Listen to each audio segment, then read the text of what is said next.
The final word. The final word. The final word. The final word. You good? You good? You good? Yeah, we good. All right. Yeah, that dude, BossCowboySports, I can't stand. Oh yeah, what's up, Boss? What's up? You know how hard he is, you know what I'm saying? What's up? Oh, boss That ain't dude, here. Jtuck, man, I can't stand Jtuck. Oh, hey, what's up, Hey, Jtuck? What's going on, man? Hey, what's going on with you? How you been, man? How you Oh, been? man. Hey. Man, how you boys feeling? Hey, man, a win don't it feel good? Don't win is like perfect makeup. Yeah, man. You know what I'm saying? And I normally don't get too hype over preseason wins, but them Raiders fans wanted that. Them Raiders fans wanted that game way too bad. I was like, all right, go ahead and take this. They wired you up. Yeah. They wanted that game, bro. They wanted that game for some reason. Oh my God. They wired you up to. yeah, they had me charged up. You know what I'm saying? Yeah, had to pack them boys up. Real Raiders fans, they be wanting to win so bad. They was at Oxnard training camp. Yeah, they was in the stands. They're like, give me Dak. We would love to have Dak. We would love to have CeeDee Lamb. They would love to have Zeke. Gardner Minshew, y'all quarterback. Y'all got the audacity to be beaten on your chest. You know what I'm saying? Yeah. Can you imagine fighting for Gardner Minshew and Aiden O'Connell? Like them your choices? That's why I tell people all the time. I came in this content grade in 2020 with Ben DiNucci, Garrett Gilbert, and Andy Dalton. I ain't trying to go back. I ain't trying to go back. I'm gonna say this right now. Big Game James, we know that you know we live, and you gonna have to come talk about Zeke today. You can't run. You can't run. I need you to bring your butt up in here, Big Game James. I done called you and everything. It's like that today. You know who I got for him? Here you go. Here you go, right here. Get your up there, contain the damn ball. Listen to these Twitter dogs on Big Game. This gonna be our last fight before the season start. I want Big. Yeah. I want Big. I want somebody that's anti-Zeke. I want him today. He probably coming in now. Bring your butt up in here, Big. Quit playing. Let them wait. For those of y'all who already know, I'm calling out Big. Tag him. Yeah. Say Boston called you out in the final word and you run it. Let's go. The final word. Yeah, man. We letting that be known. Yeah. But real quick, free CeeDee Lamb and Dak. Oh, man. Law. Man. Free him, man. Free. Hey, this is the thing where it is when you wait till the last hour, right? Deadline makes deals. So this is a philosophy of the Jones. The final word. Yeah. But then you got to rush contracts, though. You don't want to rush contracts, boss. I know you did some contracts before. You don't want to rush. The final word. So what you saying, Law? I'm trying to make sure we're on the same page. You kind of scaring me. Well, they got less than 2 weeks, and Dak don't negotiate once that season kick off. I don't know. That's a standard. I don't negotiate when the season kick off. What a big red office hour. He said the opposite. He said the opposite. He said the opposite. Do we need to kick the show off with that? Yeah, kick it off with that. So he gonna start negotiating. Maybe sometime. All right, we gonna kick the show off with that. All right, bet.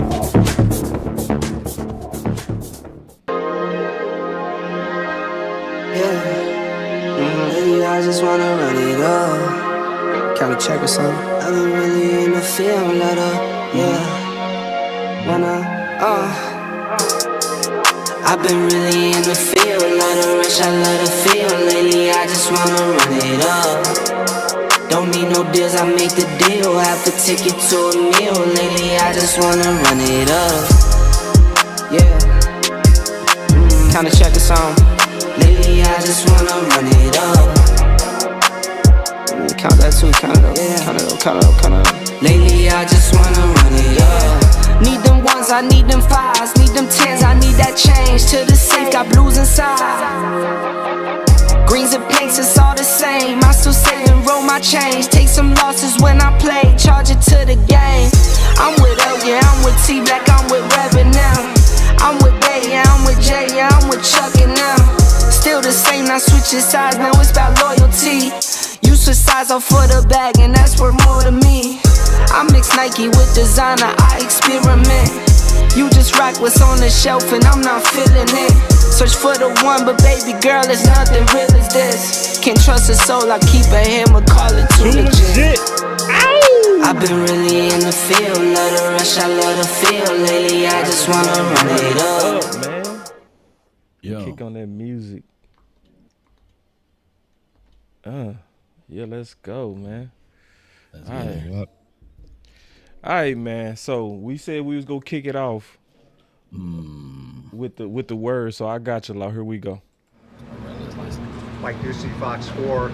You said you're confident about the negotiations that have been happening regarding your deal.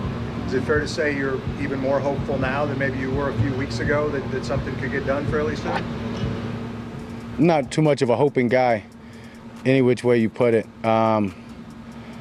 If it happens, it happens. Honestly, it's the business. I'm not, whether those contracts are going good, as I said, the conversations, I'm happy where I am right now, and that's really all my focus is. And yeah, I mean, as I said, I enjoy being a Cowboy 1,000%. Enjoy living in Dallas, enjoy everything about it. But this is a business, so conversations are going well. But I'm thankful to be where I am right now, and that's here. That, as I said, I have somebody that takes care of that. So to answer your question, I'm not putting that much thought in.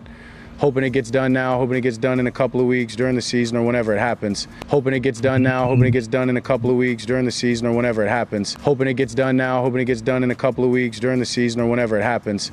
I just know conversations are on the right way.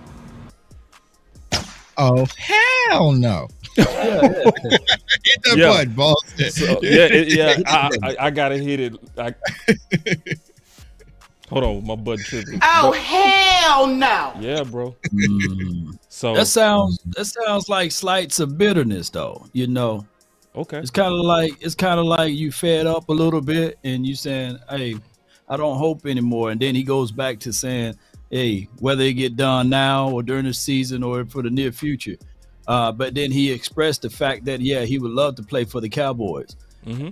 Have you ever like you guys been around ladies, right? And they say, "Hey, take the trash out," and you like, "Yeah, I'm gonna get to it." And then when she say, "Fine, that's okay," and she got ready to take the trash out, what do you feel like that's gonna be down the stretch? Right.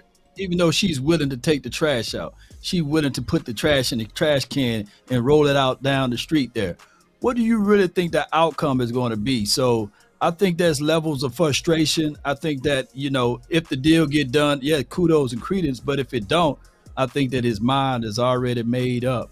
And that's what I'm getting. I could be 1,000,000% wrong, but y'all go ahead. Yeah, for me, y'all, Cowboys Nation, unfortunately, when it comes to Dak Prescott, this feels very last dance-ish, right? Because when you read the tea leaves of what he's been saying in his interviews, you're just hearing a lot of buts. The very first interview we did when we got at camp, he's like, "But I'm not going to say it, but actually I am," right? There's been a lot of good quarterbacks that had to play elsewhere. So if that's the case, right? So you're hearing a kind of different tone when it comes to Dak Prescott and addressing his future. And then when he talks about today, like he's currently where he's at, he's kind of focusing on where he's currently at. And then you had Jerry Jones kind of piggyback and say, we're focusing on Dak's contract as it currently stands. For me, it feels like this is going to linger throughout the season. This is the reason why Boss called me today, because it's frustrating for me as a Cowboys fan, honestly, because I do not want this dark cloud lingering over our season. So, Law, you said earlier, deadlines make deals. Well, you have to put a deadline. You know what I'm saying? Like, you have to give people a deadline. Like, case in point, I do a lot of real estate, right? Sometimes you let people kind of defer their payments or defer their mortgage or their rent, but kind of kick it downhill. Okay, I'm a little late right now. Can you give me a week? Can you give me, like, they'll play that game. But when you put that eviction notice on that door, and they come up with that money so much quicker. So I feel like it's going to be important for Dak to actually put his foot down and give a deadline and say, okay, listen, y'all, I want to be a Dallas Cowboy. I want to play for this team. This is my home. I love it here. But the season's starting. We're going to close down contracts, and hopefully we will revisit this in the next year, right? Because I feel like that will actually put pressure on the Joneses. Now, personal story, and she won't mind if I share this, right? Back when me and my wife were dating earlier on, long time ago, right? Her ex-boyfriend had just came out the blue because he thought that we were getting close, and he just proposed to her out the blue, right? So at that time, she was like, you know what? This is a lot. We kind of been together for a while. He just proposed. I just need to take time to think about it, right? And so what I told her, okay, do what is best for you. Take the time that you need. But next weekend, I am going to Las Vegas for my mother's birthday. This is old Vegas, Tuck, right? Old Vegas. If you did not have a decision, then God bless you, because I am nobody's second choice. And I feel like Dak Prescott needs to do that same exact thing with the ownership of the Dallas Cowboys. I'm not your second option. I've been the MVP runner-up. I've been Walter Mann Payton of the Year. I've done everything you've asked me to do since 2016, since the moment you drafted me. I'm not going to sit here and let you twiddle your thumbs and play me as a second option. So either you appreciate me and show me the value that I've earned, or next year it's going to be open season and I'm going to turn my Facebook status to single, and whatever happens, happens. If you win, you win, but everybody's going to be after me, right? So I feel like you have to put that pressure on the ownership, because if not, you're going to let them play games all season, criticize every throw, every win, every loss, and it's going to be a massive distraction to our season. What more do you want from me? He gave, as y'all see, I've been happily married ever since. You know what I'm saying? That's the key. That's the key right there. Yeah, got that long-term deal. But you had to give an ultimatum, basically. You gave an ultimatum. And Dak, to this point, at some point, and I'm not calling Dak beta, but you're going to have to be that alpha male and say, it's my way or the highway. You got to show that selfish bone sometimes to get along, and that's what you did. You wasn't gonna share her, with Smooth. You wasn't gonna wait around for Phillips to catch. So you said, "Look, it's either me or the highway, or me or him." Ultimatum, because I'm gonna go to Vegas. I'm all ripped up and small. Hey, it's gonna be shirt off time. There's somebody out there that's gonna want this dude. You know what I'm saying? So that's how you got to do that type of situation. Now, Dak Prescott, he got to walk into that room and show the Joneses, hey, this is what I am. I think that it went all the way back. When I'm let boss, because we like some Southern preachers over here. We're gonna take over. I ain't tripping. It goes all the way back. It goes all the way back to Tony Romo in his first contract with Bill Parcells and Jerry Jones. And they was locked in this small little room, knee to knee. And they said that Romo didn't flinch. And I'm not bringing up Romo versus Dak situation, but sometimes people get a high off of that. Sometimes these guys that got money, people like Mortimer and what's the other guy name, boss? That made Rudolph. The bet over $1. Rudolph and Mortimer. Yeah, them my boys. Yeah, them boys. That's my boys. Sometimes them boys with all of that money, it's just a game to them. Yep. They will bet over and take over your life for $1. Yep. Them two right there, not Jimmy, but Jerry and his son. Yeah. They looking for somebody to give them a little bite back. And if not, they will continue to raise rent on you. They continue to raise prices, inflations on you until you say, no, I'm not finna take this no more, man. Pay me. And I like what Jordan Love did. I'll be at practice, but I won't throw a ball until y'all pay me. And he got $250 million with one playoff win. Of course, it was against the Cowboys, but he got $250 million. But go ahead. Yeah, it's crazy, man. I just did a whole show on what y'all talking about. That's why I knew Dak. I just did it. Dak needs to close the door. So it's basically what y'all saying, that he needs to put his foot down on a deadline and really honestly hold to it. Like really hold to it. Like, and I say this deadline should be by the start of the season. Yeah. And I think he need to say it. I think he need to say it, Law. I think he need to say, because if he does not, every loss is going to be put on him, and it's going to be a week-to-week drama. Now, maybe he can handle it, but your team in the headlines about you, and it's always, so to just protect the team, to protect the team and to give them their deadline that make deals, say, listen, man, and it's fair to him. It's like, listen, Yeah. I am not playing or discussing this contract past September 9th. Ain't that game 1 September 9th? Yeah. Mm-hmm. Yeah. Yep. I'm not talking about this past September 9th. And I got respect for y'all. And I understand, that this Trey Lance publicity stuff is going to make a lot of money. Mm-hmm. But that's not my goal. My goal is to win. So let me focus on what I need to do to win. And I need to have a clear head, a clear conscience, and lead my team and not be in the headlines week to week over my contract. The saddest thing about this, and then I'm going to shut up. All these inferior contracts that done got paid this offseason, and their teams told them, you are our guy. Tua, you had all these concussions, but you are our guy. Sunshine, you are looking on the borderline of bust to easily overrated, right? Yeah. But you are our guy. Herbert, you are our guy. Yeah. MVP run up, we not sure. I'm gonna shut up. Yeah. Exactly. And Boss, you mentioned something. And I said this, the other day.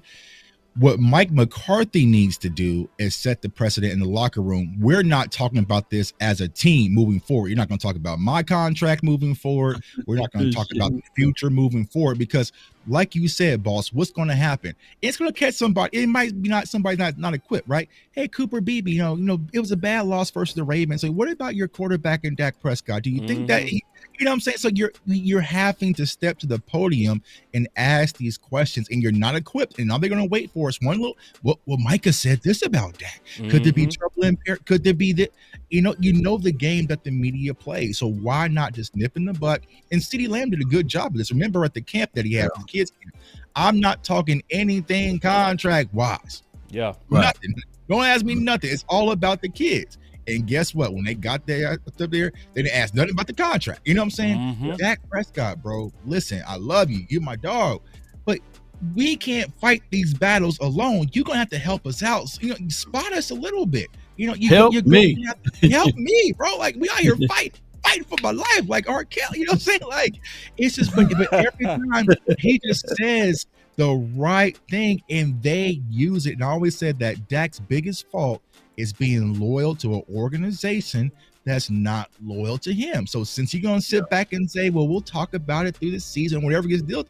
Oh, he said whatever through the season. So we got time. Yeah. We got time. Oh, hell no. It's like, nah, man, you go out there, you show up for voluntary, you show up for mandatory, you show up for OTAs. You're out there you're doing everything. And they're just sitting back saying, I'm hey, look at him. We got us one. Look at him. And he goes to the podium. That's the well to be here. Like you're saying all the proper corporate answers, but it gets you no favors in Dallas. Hell nah. And to get him more hate, more and more people are saying that he's the reason why X, Y, and Z. Right. And he got so much money and these sorts of things. Whereas I know that's your guy, Gerald. What's his name? McCoy. Jim McCoy, I reposted it. It's on the top of my Twitter, and he said that he believed that Dak Prescott should take the ultimate pay cut, in order to stay here because his money is being cross-leveraged with sponsors and things like that. And then Texas got no state taxes. No, man, come on, Gerald. Nah, you just got on there. I told him, like, he echoing the 3-ladder and the 4-ladder stuff, man. I'm the one pushing the buttons. So I'm the one. I'm the bad guy. I talked to G. I was like, bro, you sure you want me to post this? You know what I'm saying? You sure this is short you want me to, you know what I'm saying? You sure, bro? You sure? Because I told him, right? And it goes exactly what Boss was saying. Maybe if you show some appreciation to Dak earlier on in his career and said that you are our guy, we're 1,000% behind you, then you can maybe take a little discount. what goes on here in Kansas City. They told Pat Mahomes as soon as they moved on from Alex Smith, you are our guy, bro. 15 years, 20 years, you are here. You know what I'm saying? We are not. So you can able to use that and say, I am that guy. This organization really believes in me. They didn't bring me around the ring. They didn't franchise tag me twice. I always have to constantly prove myself. Yeah, I'll cut y'all a favor. Y'all, you know what I'm saying? We good. You know what I'm saying? It's no different than what we do in our real lives. If Law needs something for me, I can sell it from Law for a discount because that's my dog. But if somebody off Twitter wants something, nah, bro, it's full price for you. It's for I don't know you like that. It's the same thing. You don't have this relationship. The Joneses never believed in Dak from the beginning. They wanted to go back to Romo. They franchise tag him twice. They always got some sneak dissing. They allowed the mothership to say whatever they want about Dak in this case freely. Like all these different things. I'm not cutting you a discount because I have a sponsorship through Adidas and Nike and Jordan brand. It doesn't work that way with Dak Prescott, unfortunately. And the Cowboys know this. They should have already had this money set aside for him, CeeDee Lamb, and Micah Parsons because we knew this was coming up in the future. Look. I hate to say this, though. It's like a double entendre. He said that Dak Prescott should take the discount. Wasn't it a piece of the money that they supposed to pay Dak Prescott? They went and got him.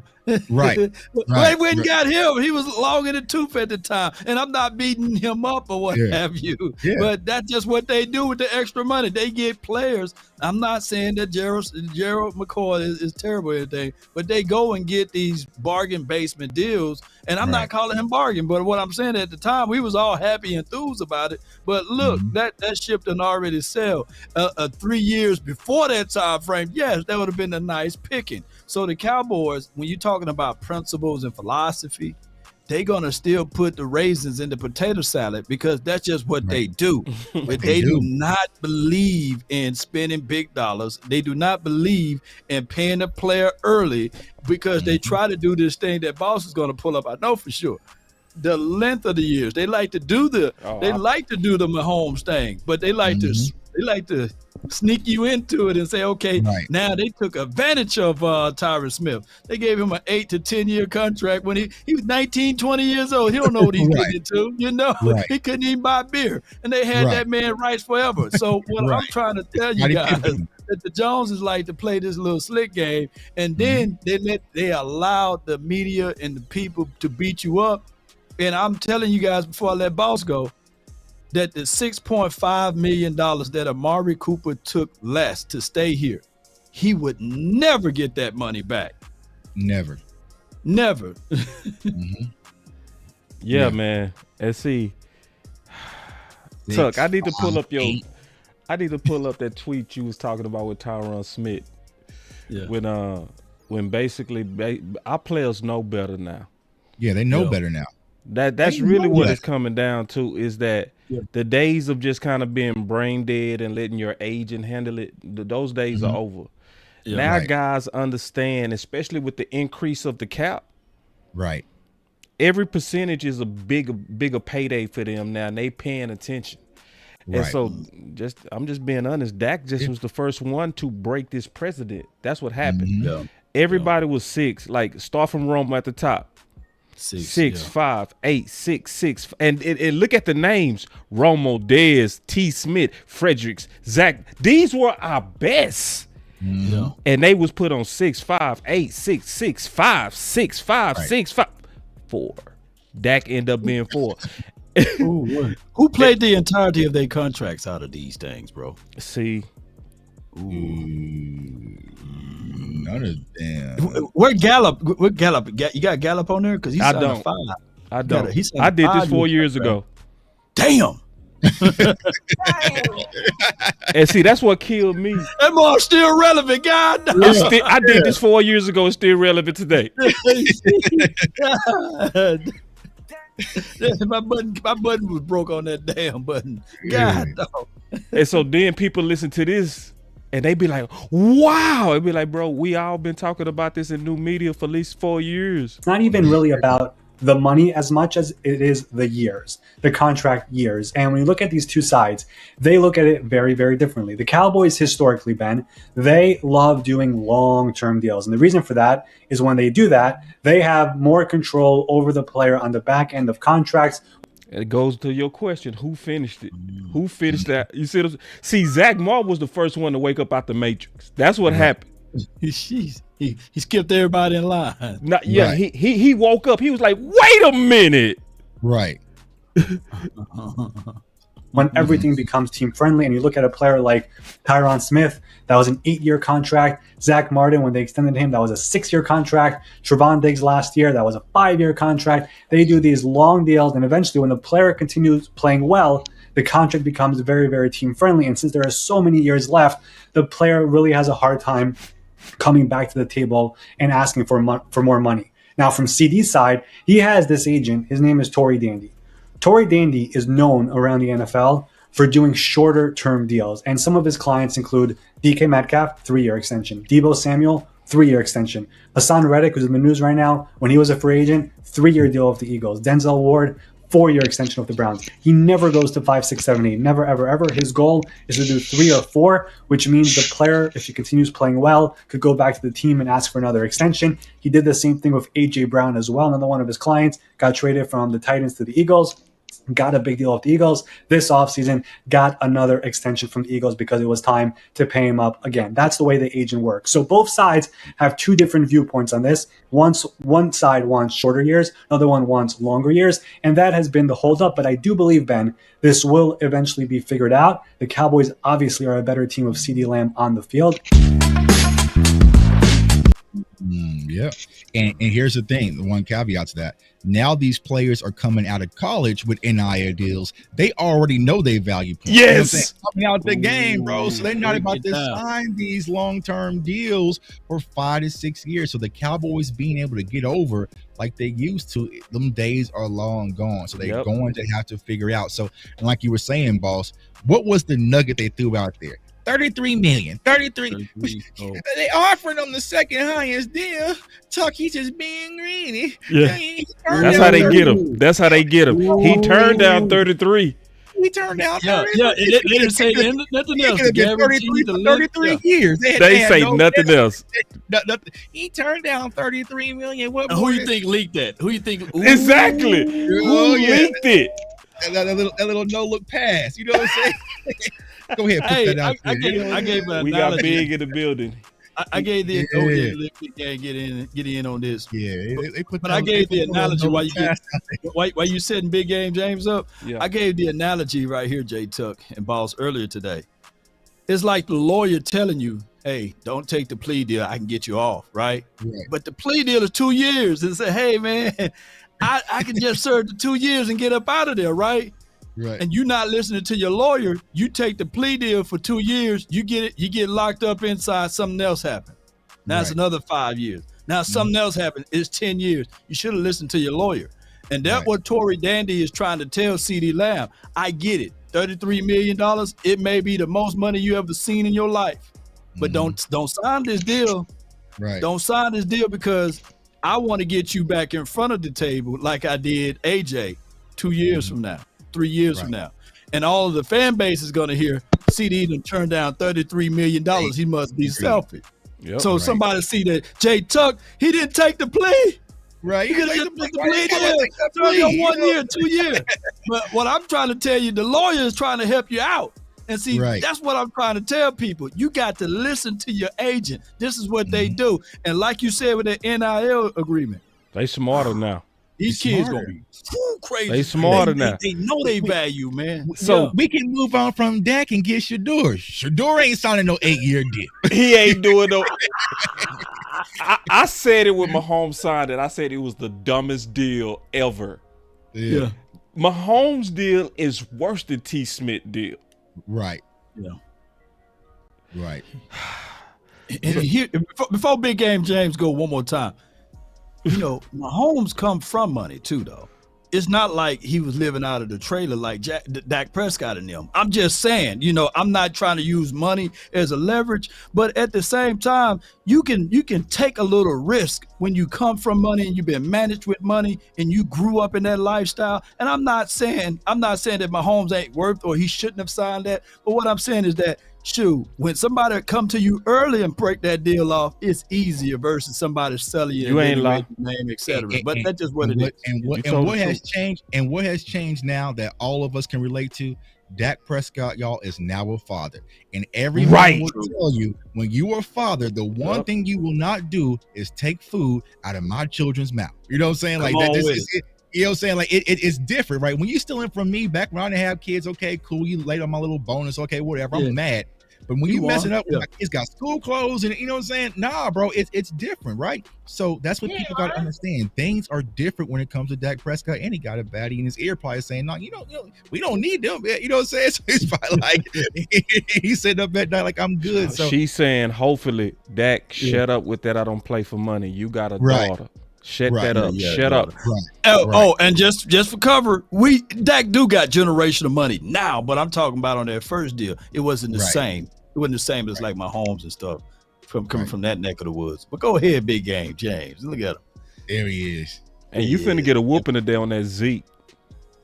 I ain't nobody worried about that Zeke thing. Y'all just be talking. We finna jump your ass. I'm sick of you. Go ahead and jump me. I'm sick of Zeke. I'm sick of talking about him. Damn, Zeke. Sick of you, man. About him. Sick of him. Sick of y'all talking about him. Y'all bad, man. I ain't talking with his agent. We gonna come to that.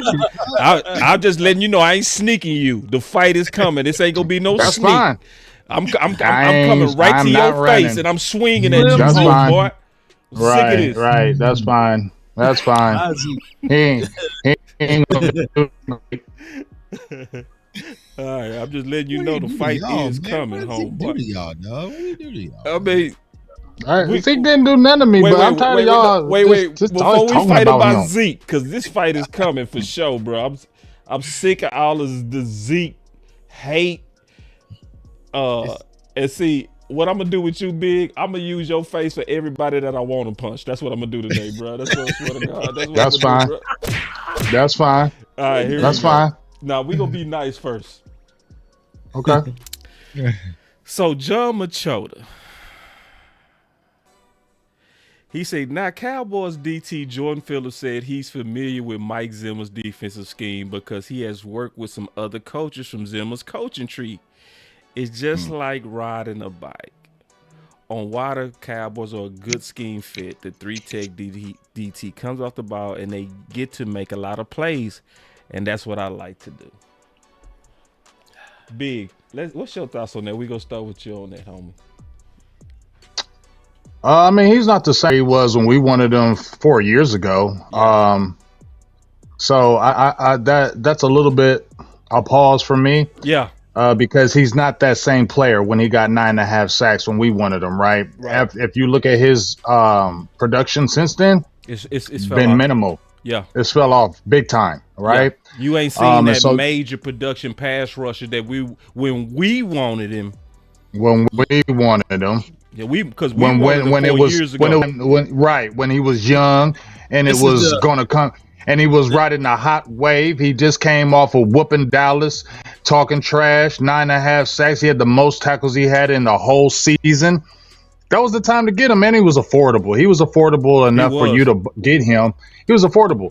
Cowboys wanted to go the cheap route, and it's just like that's the thing that frustrates me about this organization. I love how you wait and got him, but y'all always, just like with Jonathan Hankins, y'all wait until he gets older. You wait till he gets cheaper, and then you're like, okay, let's make the deal now. And I'm not hating on getting Jordan Phillips, right? But it's just like, damn, why do y'all wait? Because now he's not that player. He's not the guy to getting them sacks, and he was in that contract type year. So you know how guys play in their contracts. They going to go hard, right? And so now I wonder, what, 32, 31, 32? So, I like, they said he's going to play the 3-tech. Let's hope that he can bring back that magic from a few years ago if he's going to play the 3-tech position. I love the size. I love the ability. I don't know about that pass rushing right now because we haven't seen it in 3 years, boss. This is the Vivica Fox effect, huh? You know. Explain it, loud. Oh, okay, I'm with you, but I want you to explain it. You gotta explain it. You ain't gonna explain that. All right, you don't gotta explain that one. You ain't gotta explain that one. Man. I'm still dating at 60. I'm still dating at 60. You can't handle the truth. The applications out there, Big Game James. Oh, Lord have mercy. But I'm glad at least they got somebody, right? At least they got somebody worthy. They didn't go out there and just get anybody. So I'm glad they went and got that. But that's a shut up signing, if you ask me. Shut up. We got a big guy. Shut up. We got an edge. Shut up. And why wasn't the shut up signing?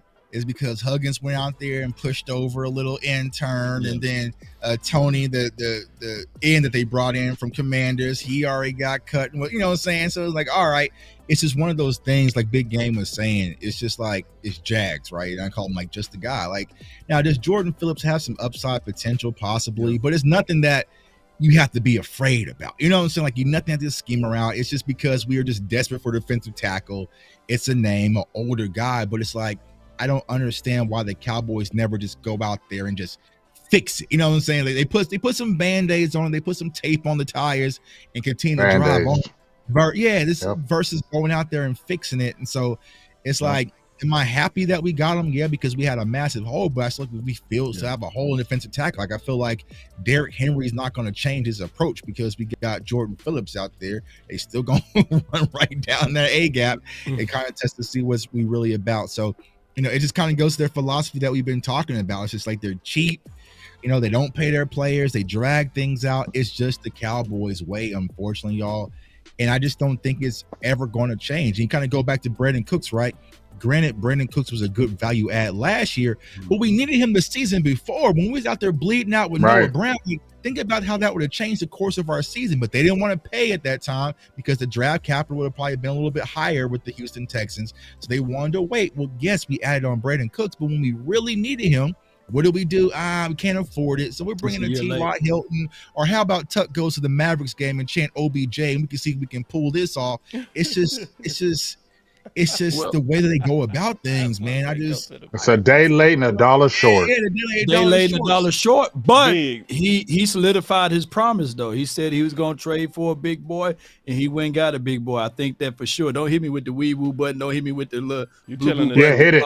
No, don't hit the button. So let me get this out. Hit it. He said he was going to get it. Hit the wee woo. But they could have just re-signed him. This is for big. But once again, you see this guy? Can we? Number one bullshit guy. He do the wee woo. He's better than Carl Davis. And you don't have to depend. You're right. So much He is Carl Davis, but listen, we all knew Carl Davis wasn't going to do nothing. He was probably going to make the team. We all knew that last year. Y'all feel me? We know this. So this is the problem. We the fans know this. How can we predict what they're gonna? That's what's the sad thing is. We predict what they gonna do. We know what they gonna do. Like there ain't no surprise. And once again, I want everybody to know we're not mad that you went and got Carl Lawson. We're not mad you got Jordan Phillips. We're not mad at that. But it's just how you're doing it. Just like Tuck said, y'all wait till when we need them the most. You don't get them. When it's like, oh, let's go ahead and get them now to shut people up because we want people to know we are being aggressive. It's almost like we want to let people know, yeah, we went and traded that tackle. Yo, we went and got that edge. You get what I'm saying? But is it moving the needle? That's all I'm saying. Is it moving? Is Hankins? He's better than Jonathan Hankins. In pass rush, yes. And pass rush, yes. And being taking on doubles. But you should have kept Hankins to be that nose and still have Jordan Phillips be your 3-tech. You get what I'm saying? That's the problem. You're eliminating people, and then now you're putting Jordan Phillips in there, right? Now the pressure's on him. So if he don't come through and turn up, what we gonna say? Man, why y'all get Jordan Phillips? He ain't do shit. Right. Mm-hmm. Yeah. Can I jump That's in what's real gonna quick? happen. Can I right. jump in real quick? Go ahead. Just real going quick. back, they tied to Dak. Just real quick. Oh, you said you want to talk about that? No, I said, and they tie it back to Dak. The reason why he had to do, you know what I'm saying? Crazy. It's Dak fault now. It's all DPF. You know the funniest part about this though? If you really think about it, this is still the best DT group that we've had in years. Yeah. It really kind of shows you how bad our DTs have been over time. Just period, right? To where, yes, Phillips is not what he was when we wanted him, but he's still better than like almost any one of the one techs that we had in the last 4 years. You know? Yeah. Now, in terms of this is what I honestly feel about this quote, to be all the way honest. I feel Oh, you see this guy? Number one bullshit guy. He do the wee woo. The reason why I say that is because I know you want to play 3 tech, bro. Right. It's not what we need you. That's exactly. That's you are not be. Yeah. No. Especially that's not what you're here for, bro. Yeah, I don't think we need you to stop the run. We don't need you to rush the damn passer. We need you to stop the run, not rush the passer. So are you going to be Malik Collins? Because I went back to that Rams game again. I went back and looked at that Rams playoff game again, and Malik Collins got his ass worked in that game. Right. And you know why? Because he was a pass rushing 3 tech. And what they try to do, make him a 1 tech, and that's not what he was. And you saw it get blown up. Now we're saying Jordan Phillips come over here and be a 3 tech. No, you need to stop the run. You need to take that big body and take on the guard and the center and the guard, and you need to hold it up and open up the doors for them linebackers. Obviously, if he's coming in saying, did he come in and say he wanted to play 3 tech?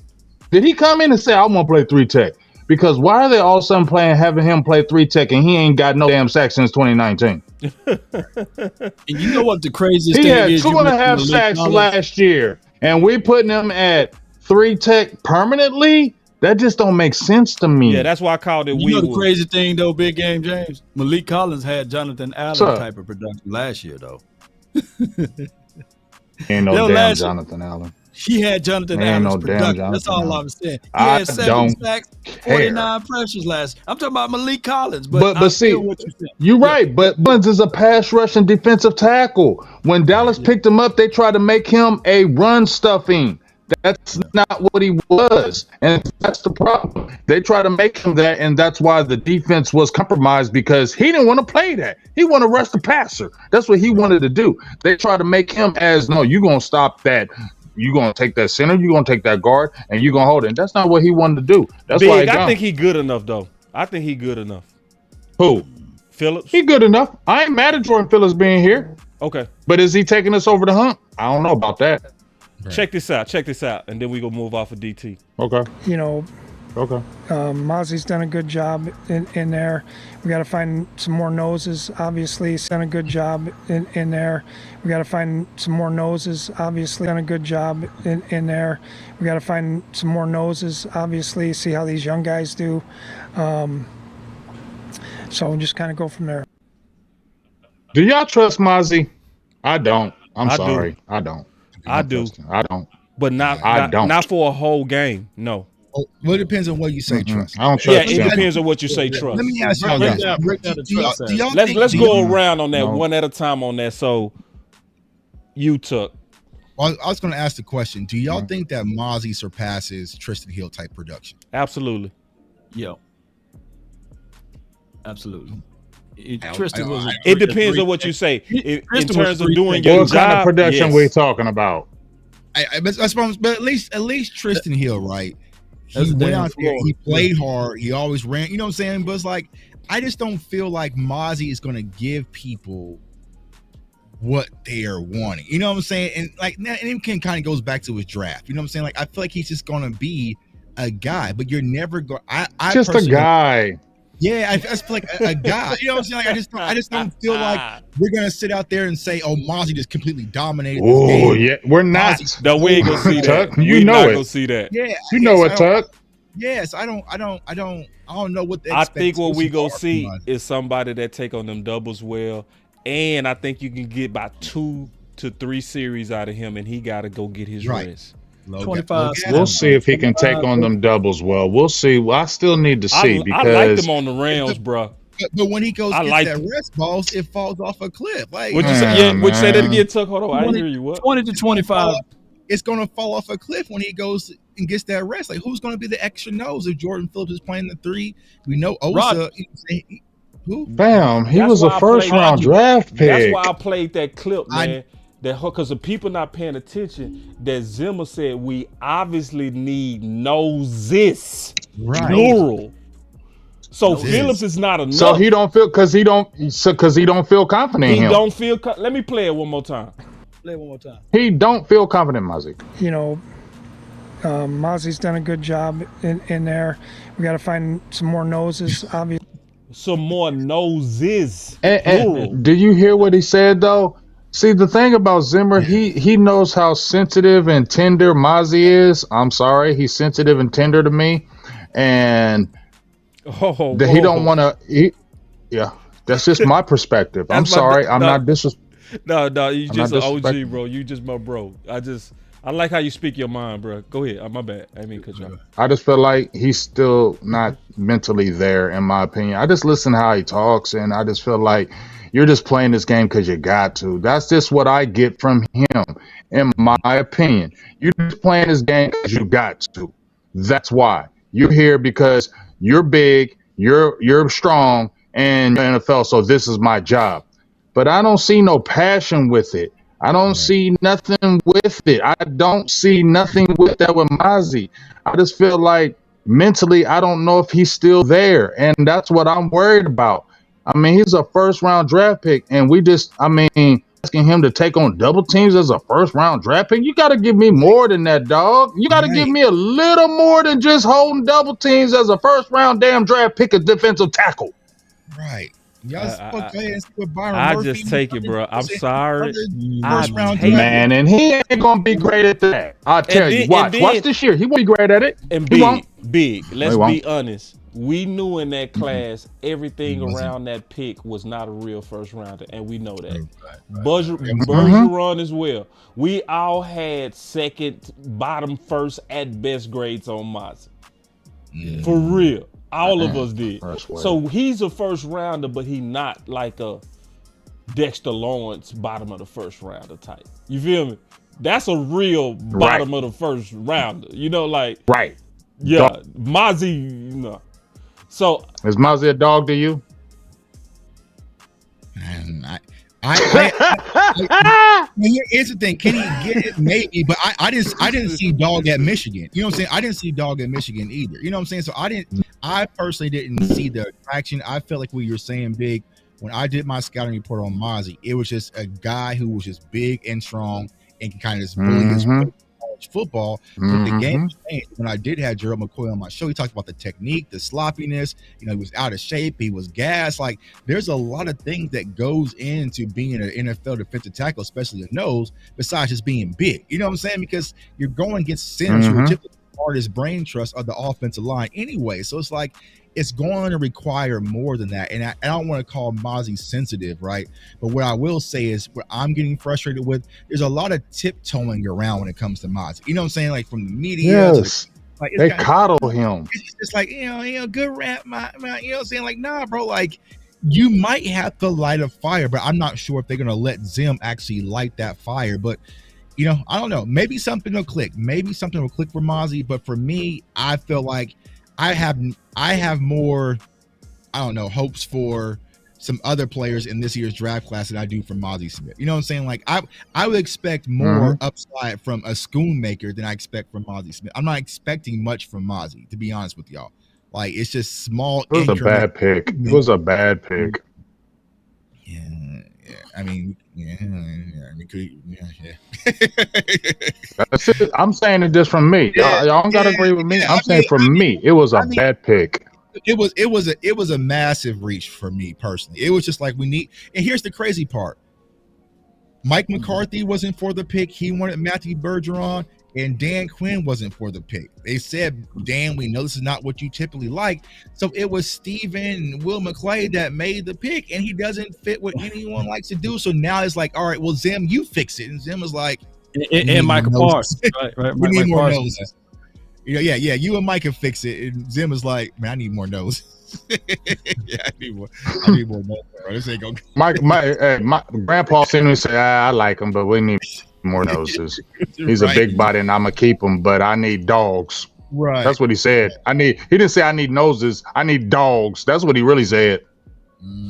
Real quick, man. It's time to go on whoop big real quick. It's that time, Go bro. ahead with me. That's Let's fine. go, Come on. bro. Come on with it. Come on with it. Like, so Mr. 1-5. nah, I'm trying to see something. First of all, are you one of them people that think Freeman is just as good as him? I need to know that right now. No, he's not as good as Ezekiel. See, that's Elliott. why you my And dog, see, bro. Because I was like, what is going on in the world? No, he's not. Okay, we cool. No, he's not. He's not better Because I than was going to Ezekiel. show That's this not. and say, man, Freeman can't do none of this. Like, literally, No, not because I ain't a seen bit of Freeman. this. I ain't seen. This right here, dog. Oh, Freeman did run with power in that game, No. though. The agility, big. Look at Man, this. Okay, show that. Okay, can you show that? Hold on, stop doing all that because all they did was touch him. He was tackled. He was tackled at the 1 yard. He got 1 yard and was tackled, and you doing all that. He wouldn't get past the one. He wouldn't get past the line of scrimmage. Oh God! And did you see the first? You need to stop. You need to stop. You need to stop right now. Stop. Watch the first guy touch him. Watch. I knew this clip was gonna piss you off, man. When you saw that agility, I knew you was gonna be pissed. He didn't see no agility. He ain't have no damn agility. He got. Man? It's you that because you always hyping him, man. He got touched right when he got the line of scrimmage. Stop. All right, so for real though, he ain't skirting on nobody. All that open running, he ain't gonna have all that. So just stop that. All right, so let's get on record right now. Let's get on record. Right. What is Zeke getting ready to do, big? You tell me right now. We go out. Yeah. What is Zeke getting ready to do?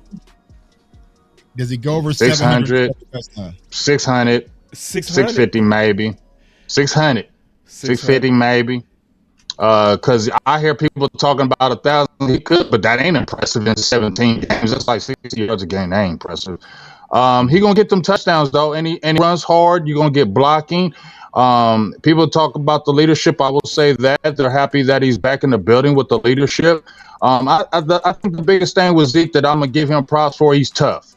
Ezekiel Elliott is very tough, and I'm gonna give him that. He's a tough guy, and we need that toughness. So I will give him that.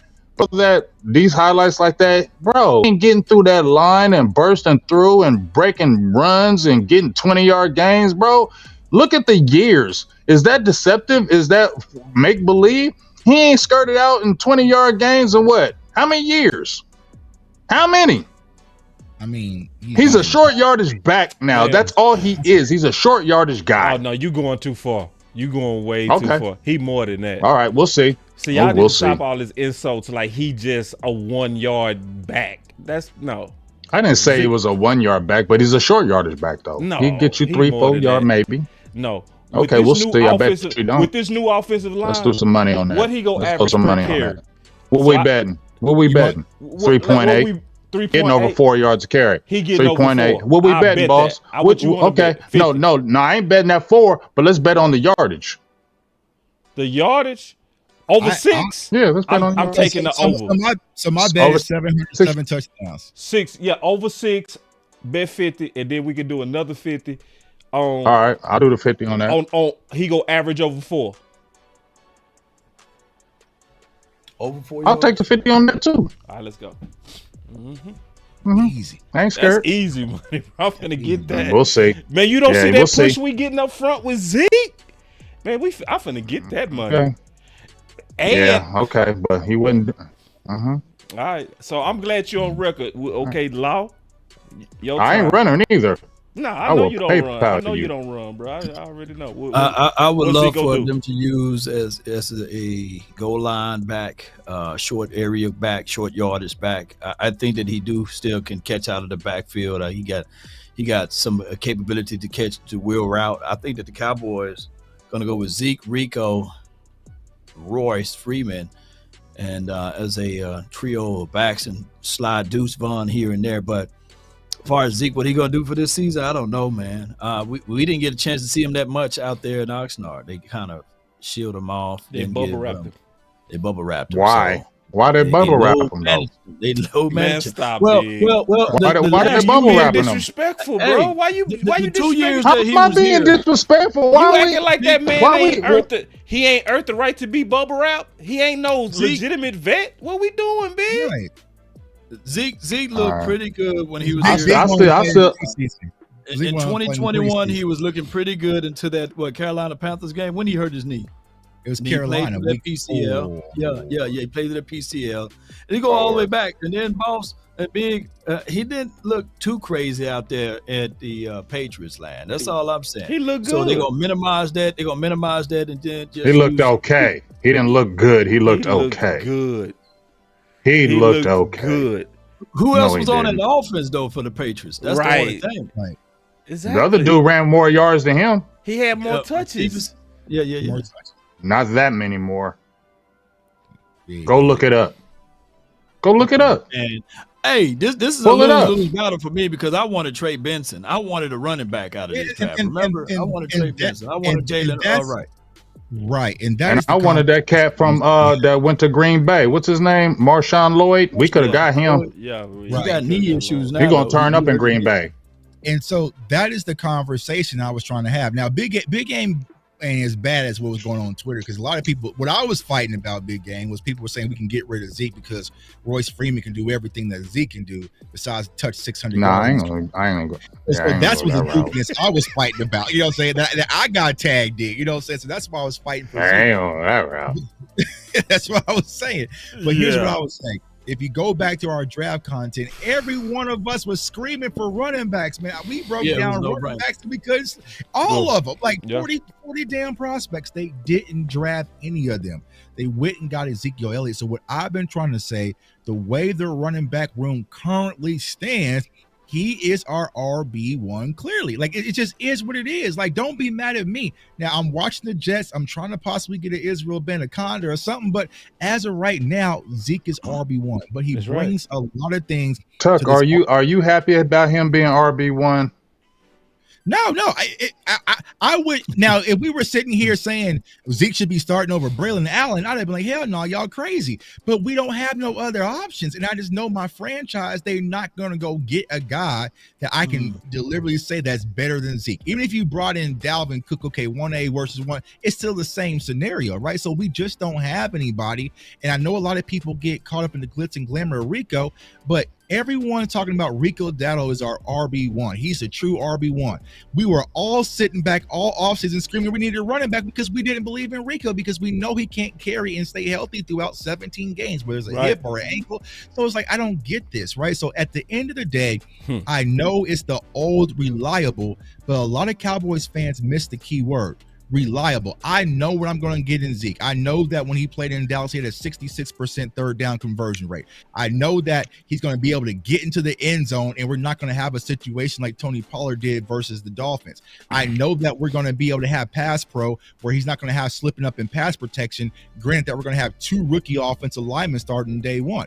I know that he's a guy that Dak Prescott can trust. I know he's going to bring leadership. So I know what I get from Ezekiel Elliott. Is he going to be godly? Where we're going to be screaming, doing backflips because he didn't broke out for a 70-yard run? Absolutely not. That is not his game. It hasn't been his game for a long time. But he still brings value in the catching game, in the screen game, the blocking game, the leadership. It's all there. So to sit here and act like Royce Freeman, who's only a year younger than Zeke, was so much better, and we can move on from Zeke, and Zeke has to earn his spot versus Malik Davis and Snoop Conner, it was just stupid to me. You know what I'm saying? So that's why I just wasn't really buying into it. Cowboys fans do this weird thing where we eat our own and we pull out the knee pads for everybody else's players except our own. You know what I'm saying? We were sitting there talking about, we should get Miles Sanders back and bring back Boogie Sanders and bring Boogie Sanders and Dallas, bro. Knee pads. You know what I'm saying? They don't knee pads. You know what I'm saying? But they do that. Like Cowboys fans will praise. Yeah, exactly. Cowboys fans will praise everybody outside the building and poo-poo on our own, not knowing you're gonna get the durability, the man who played through a PCL tear and didn't miss no games and was still out there. I know what I'm getting with Zeke. Now, me personally, still, I would go get another running back, but we talking about the Joneses. I'm not sure what they're gonna do, and we don't have a young star running back in this room that I feel like Zeke is blocking. You know what I'm saying? It's not. I got 4 things I can throw out here, Jtuck. Go ahead.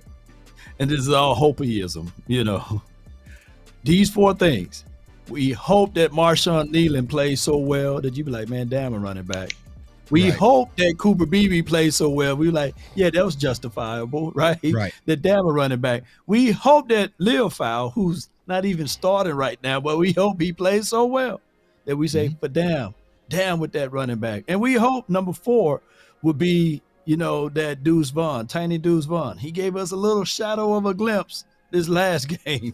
We hope that he can come in and be the pocket hamster for us, like a Maurice Jones. And 5 law, we hope that. 5, hope Trey Lance, you know, we hope that Trey Lance pick really, you know what I'm saying? We hope that Big, you got cooked, man. Look like you got cooked, bro. What's going on, Big?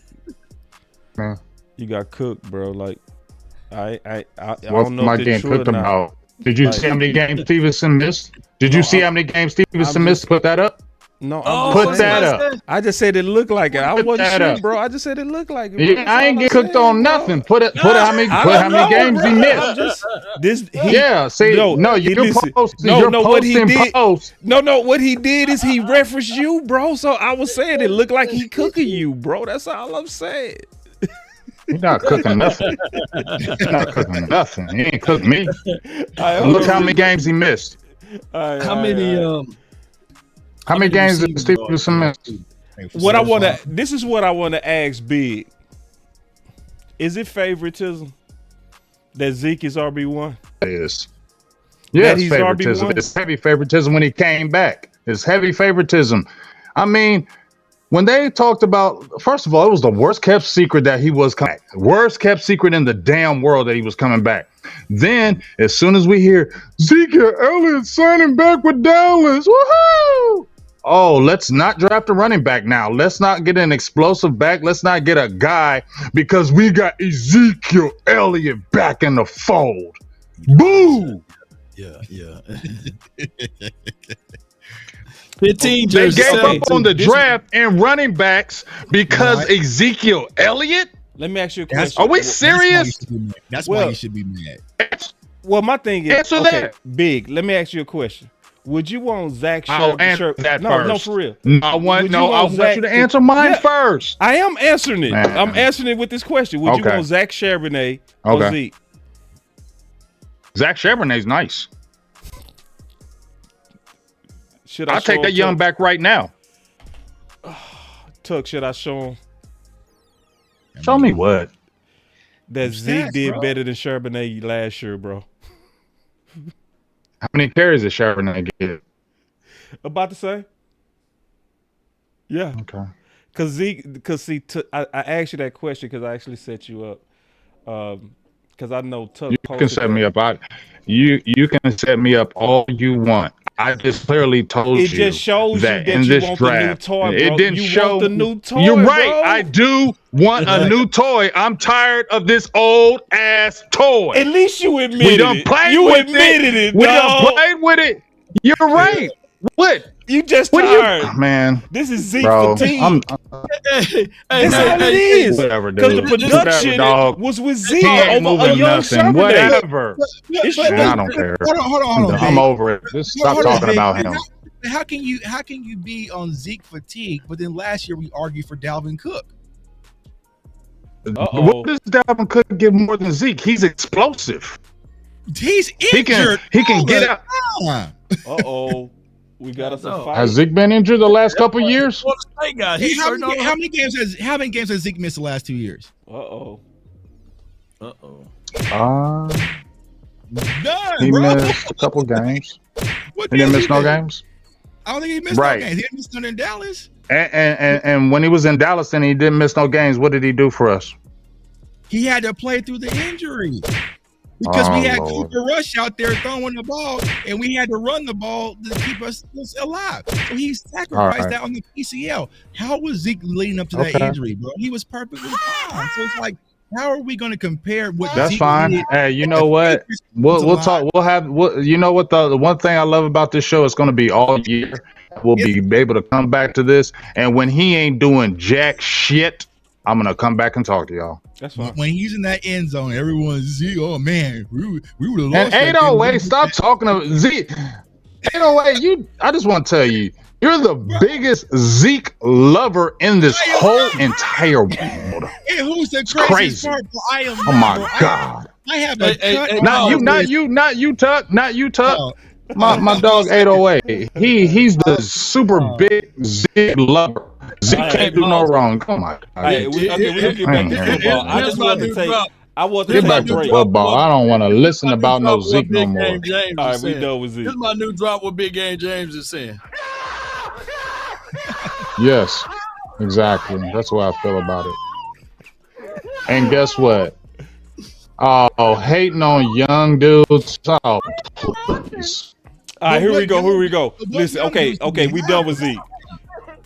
I think I found world peace where we go all be able to join back hands again. This is the plan for QB2. I'm gonna start with you, Tuck. If something happens to Dak in the regular season, start Trey Lance. Right. If something happens to Dak in the playoffs, that should be start Cooper Rush. I messed up, but the playoffs should be Cooper Rush. What's your thoughts on that? No, it's Trey Lance should have been the QB2 since the moment we brought him over, right? Even in the playoffs, Yeah, even in the playoffs, bro. Like for real. Even in the playoffs. What is Cooper Rush gonna do in the damn playoffs? Bro, Nothing. y'all know unless you have a You running said game he's wet noodle. Yeah, bro. Like I'd make my case. If we are in the playoffs and we have to go to Philly or go to San Fran and beat one of them, and you give me opposite between Cooper Rush or Trey Lance, I'm taking Trey Lance every time. That was my whole excitement last year, boss, when I came on your show the moment we got him, because I thought we got a backup QB too. So if something happened to Dak, we was going to be good. But they must open their mouth. Trey Lance gives us the most upside potential because you can always simplify the offense and you can go into some gimmicky RPO type of stuff and get up out of there with the win and catch them off guard. So for me personally, Trey Lance needs to be QB2. He should have been in last year because we talked about this off the grid. Think about how many valuable reps he missed last year when we blown out the Giants and blowing out some of these other teams where you could have let Trey Lance get that experience. So me personally, Trey Lance would be QB2 over Cooper Rush, to be honest with you. But I don't know what they're going to do with that, but I don't know. Law. Well, I disagree with that because Trey. Man. Damn, I'm just saying though, I'm talking about for last year what he was saying. If we're saying that Trey Lance now starting to get his mechanics together, can you imagine what he was looking like last year when he was in here trying to learn and pick up Mike McCarthy things? I get what you're saying on upside though, Jtuck, but from what I was told, he had to work on a lot of things and he's getting it together now. So granted, yes, more reps, more opportunities, better he would look. But the Cowboys need to stop playing around with this. We don't need 4 or 5 quarterbacks. Get these guys up out of here, man. It should be Dak Prescott and Trey Lance. I seen Josh Dobbs the other day looking good. You can pick up and find another backup quarterback. I think that we could have been in the Josh Dobbs sweepstakes, man. He looked good against the Saints the other day. Yeah. So you can find a third quarterback. Stop having the circus atmosphere over here. Let's get to football and let's get to winning. But I think that Trey Lance, for the first time in forever, the Cowboys finally got a quarterback that's similar with the starting quarterback, because that used to be the problem back in the days, even when we had Tony Romo. There was never a similar type of quarterback as the backup, right? It would just be Tony Romo, then a statue. The only thing that came close down the stretch was Stephen McGee. We know how that worked out. And then, of course, Dak Prescott. So granted, I think that would be the best option to have it, whereas you can still run 2016 type of offense of what we had here with Jason Garrett if Dak Prescott goes down for Trey Lance, and it could be serviceable for a few games. Big. I mean, I don't have any hypeness about no damn Cooper Rush. I never will. I understand where you're coming from in the playoffs from that perspective, boss, because of he's more veteranish. He's more, let me say, he's more even kill, right? But I just feel like if he were to play in the playoffs, this is the playoffs. You don't think defense ain't going to expose him? You don't think defense is going to come down and expose a Cooper Rush? They're going to expose him so damn quick. At least if you had a Trey Lance, he gives you a dual threat option. If that rush is coming, he can escape that pocket and get us more yards. And guess what? If you look at the Rams game, I love the improvement. Look how much improvement he had from one game to the next. So how does that not get you a little bit more excited when we already know what the hell Cooper Rush is? If I'm a defense, I'm like, all right, well, let's press these receivers. Let's come after them, and let's see what he can do. Because you said yourself, boss, when he threw them 5 or 10 yard outs, them is interceptions coming. Yeah, he almost had interceptions because that arm can't do it. So these cornerbacks are going to press these receivers and say, let's see if you can do it. Let's see if you can throw it, because you damn sure can't throw nothing deep. You can't throw nothing out. You're going to throw nothing but short passes. So your offense is going to be compromised. That offense is not going to be compromised with Trey Lance, because Trey Lance does have the arm. He does have the threat that he can deep. He does have the threat that he can break that pocket and make plays on it with on his feet, either passing or running. I'm taking that over some Cooper Rush. Please don't mention him to me any longer. I don't want to talk about no Cooper Rush no more. You don't want to talk it out, man. I don't want no Cooper. I'm not talking about no Cooper Rush, dog. So nobody doing feel nothing. my plan. Nobody like my plan, bro? Nope. All right, let me break down my own plan. Let me break down my own plan. No. Let me break down my own plan, because you started off right. The reason why I said Trey Lance in the regular season, because I know that Trey Lance still gonna need some developmental reps, and if Dak was to get hurt like he did before a 5-game stretch, to where maybe he nursing a hand or a thumb or something like that, whatever, right? Those are developmental reps with a guy with a bigger upside. If it's the playoffs, I'm gonna go with the guy that doesn't have the talent but has the experience, because his games, even though he wasn't at all a game changer, he was more of a decent game manager. And I will put it around everything around him and just try to keep him minimum with a couple of big throws. I wouldn't trust a green-eyed Trey in the playoffs if he had no experience. I would. I see your point there. What is Cooper Rush has? Can I ask you something, boss?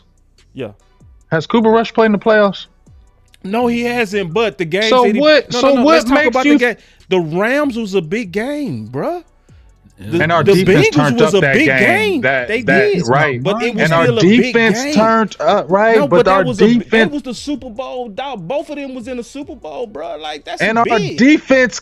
And our defense gave Cooper Rush a lead. I agree. Our I'm defense just saying, gave them the lead. Based on the big game, and then that I would go with experience in the playoffs. Okay, that's all. But in that Bengals game, we had the lead, and they came all the way back on us and almost won the damn game. Dude missed a field goal. I think we hit the field goal at the end, but remember, it was tied up at the end of the game, right? Yeah. Remember that?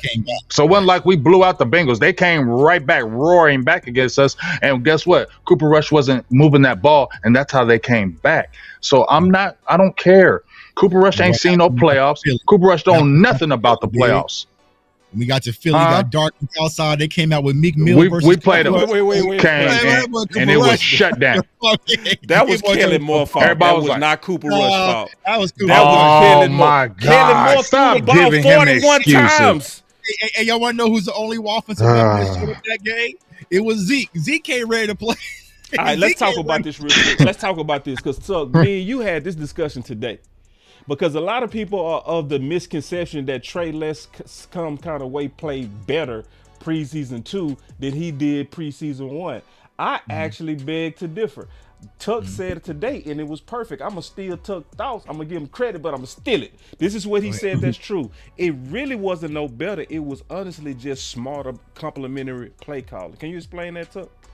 Yeah, I feel like for the very first game, I feel like the Dallas Cowboys went out there with a brand new car and put the pedal to the floor and tried to see what they could break the engine. The engine blew out, right? Having Trey throw 45 times damn near in the game, right? So I feel like versus the Raiders, they simplified the game plan. You saw some RPOs, you saw some play action rollouts. It really made it more complementary to what Trey does best and simplified things for him. So, some of the things that he had struggled with, 'cause I did the film breakdown, the ball placement, the accuracies, going through his progressions clean, that was still there versus the Raiders, but it wasn't 45 attempts where you can sit back and really analyze it as crazy as it was. And Jerry Jones said in the pregame before that Rams game, we want to keep Trey in the pocket. We know we can do outside the pocket. We want to see him as a pocket passer. It was like, nah, bro, we just want to see, can Trey be Trey? And I think the Raiders game, can they do that with Dak? Trey, and we saw some of those special qualities where he able, like you said, big pocket collapse, I'm taking off. You know what I'm saying? I'm taking off, and it just is what it is. And those types of plays can change the course of the game, and that's where I'm saying that's a huge threat. I mean, that's huge. Yeah, Cooper Rush can't do that. You know what I'm saying? Because it can catch you off guard. Like, think about what Law said versus Josh Dobbs. Like, it caught us when we play Arizona when Josh Dobbs just randomly just takes off, you know what I'm saying, for a big scramble, because you got to account for it. So it's like you can have the run game. You can do quick throws to CeeDee and Jalen Tober and Jake Ferguson underneath. But when all else fails, Trey can just make something happen. And I feel like for me personally, I would take that bet versus a Cooper Rush who's very limited. So, like I said, did Trey play extremely better? It was like, okay, there it is. Like, no, they just called a better game for Trey. But also, I feel like he's getting more comfortable with this, with this offense. But can I ask? Go ahead. Can I say this though? Go ahead. I just want to say I agree with the simplified play calling because you could see that. But I also felt with the simplified play calling, it made your quarterback comfortable, and it made Trey comfortable, and you could see him. I mean, but when he was doing his dropbacks, he looked okay. I mean, I liked his dropbacks. He looked sure of himself. Yeah. He looked a lot more sure of himself. He was a lot more comfortable, and some of the throws he threw a couple passes that number 80. I don't know his last name, and they were some good passes. I mean, there were some good passes, and when he saw the pocket collapse, he can get out. I'm going to take that all day over somebody who cannot move at all. Because guess what? If somebody's blitzing Cooper Rush, if they blitz him and he can't move, how is that not going to be a turnover? If he doesn't have the arm strength to be able to get that pass out, the cornerbacks are sitting on the routes. We send a blitz. You throw the ball, we're jumping that route, and we're taking it to the house. And because it's not like Cooper Rush throws a hard ball. Trey Lance, we know throws a hard ball. We've seen it. We know he throws a hard-ass ball. Zip, bro. But he got zipped. Cooper Rush does not have that zip. He throws a feather. So if you're a defensive back and you know that, boss, you know that, right? No, you're a defensive back. Yeah. You love to play against a quarterback that throws a ball like that. You know, because you know inevitably I'm going to get a chance to get that ball. Yep. Would you guys feel better? Would you guys feel better if we didn't have this experiment and we never moved for Trey and we had an extra 4th round draft pick and we had the outcome of what the 49ers just did? Yeah. Is Josh Dobbs better than Trey Lance? Depends on what you're looking for. What you're looking for is that going to be the future of Trey Lance, Josh Dobbs? No, I still feel like there's more upside with Trey Lance. Yeah. I still feel like there's more upside with Trey Lance. I'm personally, and I know I hate this because of how our fan base is, I'm a Trey Lance fan, right? I think he has tremendous upside. He just hasn't played in football. The only reason why I would kind of backtrack a little bit with Trey Lance because I saw what other quarterbacks went for. So if you ask me to go between Trey Lance or Justin Fields for what a 6th round pick or whatever they got him for in Pittsburgh, I would have definitely took that bargain deal because I feel like Justin Fields is someone who's played at the highest level and he's more quarterback ready than Trey. But overall, at first when we got him, like I was happy, like, okay, we going all. I felt like we was going all in last year because the one thing I felt like it set our team back last year is if Dak was to go down, we went and got Trey Lance, but then Stephen Jones opened his mouth and started talking about contract was the most attractive thing and this and that. But I feel like Trey has tremendous upside. I feel like the thing about Trey, he's being put in bad situations for a team that's competing. He needs to be like like a team of starting over. Like if he was to be like in Minnesota right now, Trey Lance would be one of those guys. You know what I'm saying? But right now, if you're trying to win a championship, it's just not him right now. You know what I'm saying? It's just not his time right now. But he can definitely develop. I feel like if you look up in the 1 to 2 years, 3 years, he'll be in the conversation with a lot of these younger guys. I can see him having that Geno Smith. I can see him having that So Geno he's more Smith. like a Geno Smith resurgent, right? And then he gonna be a. So you guys see Trey Lance by the time, because Josh is about 28, 29. So by the time Trey get to that age, he'll be doing things like Joshua would. I see Geno Smith. The only thing is Trey. You see what I'm going? Like Trey don't have a contract beyond this year. So regardless of it, you're gonna have to either. What would be his market rate right now? You had to stash him. Trey. You got to stash him and don't pay. You had to stash him and don't play him so you can get him low. Because if he fool around, if Trey was 5-1 like Cooper Rush 5-1, Trey would at least be asked for how much? Fourth. I'm talking about millions. I'm talking about millions. Oh, millions. Millions. Nobody gonna trade for him. It depends on how that 5-1 looks. 30 million. Yeah. If that 5-1 is full of a bunch of 100-yard passing ratings and maybe some 250s and 3 touchdowns in them, right. Then I mean, but my thing is, if you get the right type of coordinator with him too, I feel like look at the Mike McDaniel. You get the right type of coordinator that really can have patience with him and said, "This is what we're gonna do." Tuck mentioned it, you mentioned it, boss, and even Laws mentioned it. They dumbed it down. We've seen quarterbacks coming in the league. They said they did it with Jalen Hurts.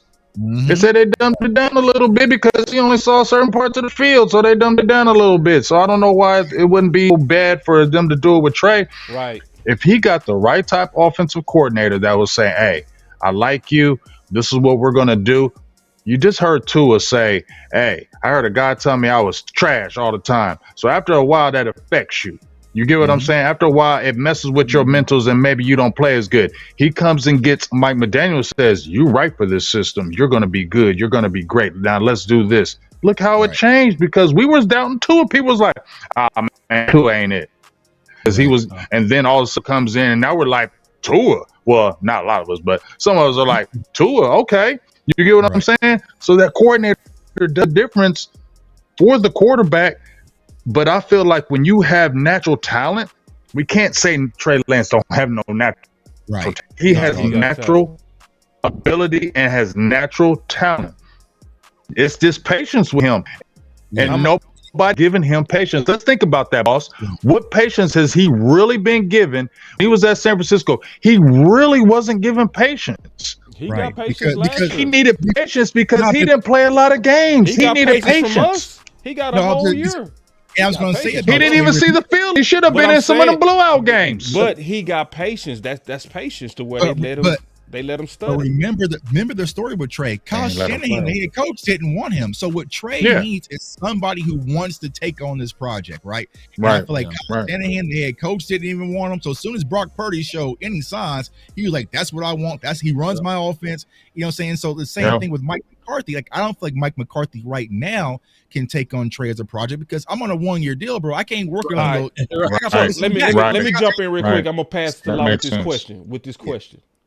Because see, this is the real deal, especially with what you just said, Tuck. How we gonna get our money back? Yeah. That's the conversation. For real. Yeah. Well, I know a way. They got a plethora of picks next year, though. Huh? They got a plethora of picks next year. It's okay. Well, no, you gotta pay him though. He gonna be a free agent. So you wasted that for him if you don't try to get nothing for him.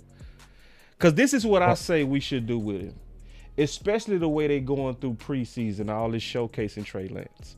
If you showcasing Trey Lance like this, right, then wait for a team to likely get in crisis that might be a playoff caliber team, and then try to get a fourth or a fifth where you catch it desperate. You see what I'm saying? Yeah. The Raiders should be like, hey, Jerry. Right. Hey, Steven. Right. But we need somebody to get hurt like Aaron Rodgers did game 2. That's what we need. Yeah. Yeah. And I agree. I've been saying, I was like, saying it comes to, you talk about like the Raiders. You can't tell me that Trey wouldn't be starting in Oakland right now. You know what I'm saying? So it's like, I would get them on the phone. You can't tell me that Trey Lance wouldn't be the starter in Minnesota right now. Yeah. I'm saying you got Jordan Jefferson, you got, Justin Jefferson, you got Jordan Addison. Like, Trey could be a spark plug to your offense that you can go get. So I'm gonna get somebody on the phone. But if you're not start as Steelers, land. That's what I'm saying. So like, but if you're not gonna trade Trey, then how I'm getting my value, honestly, boss, then we gotta have some packages for him. You know what I'm saying? You gotta have some certain packages out there. Whoa. What happened? No, I'm listening to Tuck. I wasn't expecting that. So you're talking about some offensive packages now? Oh yeah. I mean, like I said, I do it in Madden all the time. You know what I'm saying? So McCarthy, you need me. Yeah. I'm not running RPOs and allowing Dak to get hit and beat on. No, those are going to go for Trey. So when we kind of get in the goal line, we can line up in Wildcat. We can do all sorts of stuff. Jtuck, guess what? Trey scored his first touchdown because of those packages. They had Jimmy Garoppolo. I remember my brother saying, hey, man, my first round draft pick got the touchdown. Trey Lance scored his first touchdown in the NFL in a goal line package with RPO game because they didn't want Jimmy Garoppolo to do it because Jimmy kept getting hurt. So I think that you put Trey in some of those Wildcat packages. Yeah, Philly did it with Hurts, when they had Wentz. You know what I'm saying? So it's like, but now it's gonna cause a dark cloud. Exactly, bro. That's why I was on the wall. Like, what? But hey, Tom Landry did it. But it's already a dark cloud with Dak, though. He already got a lot of hate, so this ain't changing nothing now. Right, and you're not gonna sit over there hold the clipboard for my fourth round pick. I'm listening, Big. I'm listening. That was our running back pick of the draft right there. So he needs to do something. You know what I'm saying? So you got to have some packages. Right, get him in the game. Wow. Yeah. Hey, Tom Landry. We got to get him in the game. We can do it now. Tom Landry. Does it not make the team better if you can do that though? Forget all the controversy. Forget all that noise. Is it going to make the team better that you can throw him in on packages and you don't know what the hell is going on? You don't know if he's going to throw it. You don't know if he's going to run it. And that's the option. Yes, that's the option. Yeah. And you know what else I like what they did with him? You remember the game? I mean, the Rams game, and he overthrew the receiver in the end zone. Everybody was like, "Oh man, what the hell is that dude? Was wide open." I like how they went right back to when they got inside that 5. They went right back to it and let him throw another fade to give him that confidence. Like, we're going to do it again. We're not going to have you run. We're going to do it again. And I love how they went right back to that. And you saw he came through. That was a beautiful pass over there to Flournoy. He throw to his right. That's what I noticed. Trey Lance, when he throwing to his right, he money. It's when he throwing left. You gotta have those packages. Like I said, when people play me on Madden, they'll see me put Trey. I'm with you on them packages. Though, bro. I can't believe Tuck. I can't believe the dark cloud in Dallas. And you said what you said. But the dark cloud ain't going away, boss. So it's why? We're always going to hear noise about that. Him over there holding a clipboard, being inactive for my 4th round running back. Feel like you playing with pausing with that. Like, I love the football. What poison are you playing with? It's just all the But hold on, we already hear noise, boss. I'm not sure if you heard it though. DeMarcus Lawrence said on the distractions, he's like, our owner welcomes it. You got to be able to deal with it when you in doubt. So they already know it's just going to be distraction filled season. You're going to have to deal with it. So if that's going to be the case, let him out there playing, because I want to get some value from our 4th round pick that Jerry just tossed away before he just goes away next year. Oh, hell no. I'm telling you, you very bad on packages. I agree with you with for football reasons. I agree with Big for football reasons. I stand with y'all 100%. I stand with y'all 100%, bro. I just don't trust our front office with y'all playing. That's the thing I struggle with. I don't. You can't trust the front office with anything, boss. You know that. Milk the shit out of that. You already know what they plan is, boss.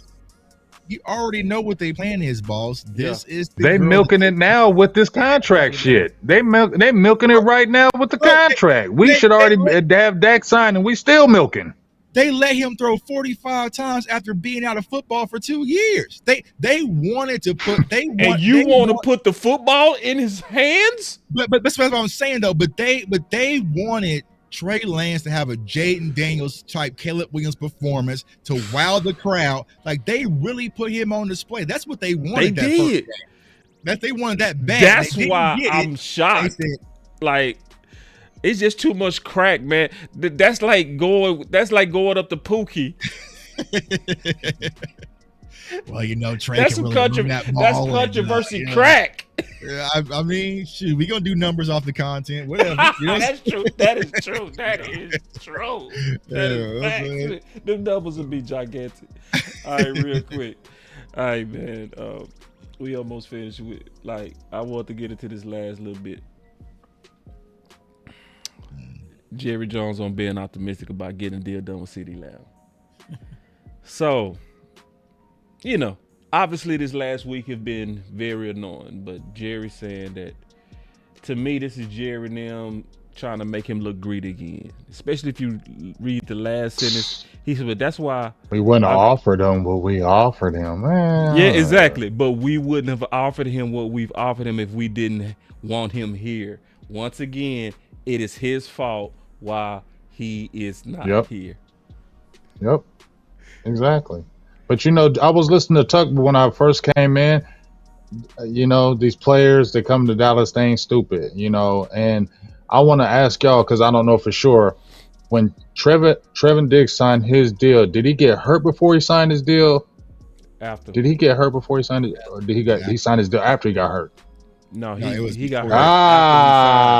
After he signed. No, he got the deal before he signed. He got the deal. He got the deal before he hurt. Diggs, why'd you do that deal? Diggs, he's the outlier. Diggs, why'd you do? And it was team friendly. It was team friendly too. Diggs, why did you do that deal? That just gives them more ammunition against these other guys. I've been saying that. But you Trevor Diggs, you got to strong. You got to stand strong, because when you do that, that makes it easier for them to go ahead and say, see, we got a star over here in Trevin Diggs. And he came with the program. Tell y'all, man. Oh, my God. Skeletons on Diggs, that boy told the truth. They had a lot of skeletons on Diggs, bro. They had a lot of stuff. I can't say it, but they had a lot of say less. Look, just I got you. I feel you, Law, but you get what I'm saying? So, look, you just said they got dirt, and then, but like you said, it's like they get one of those guys, Tyron Smith or somebody will get one of them guys, and they point one of them big major guys, and say, look at this major guy. He took the deal. Why you ain't taking the deal? Exactly. He's a star. He took it. Oh, you must be greedy. We offering this money. We offering it. We doing everything we supposed to do. They're not taking it. We offered them a lot of money. We want. Oh my God, they just be shucking and jiving. Shut up. Amari Cooper would never recoup that $6.5 million that he took less to stay here. He would never recoup that money.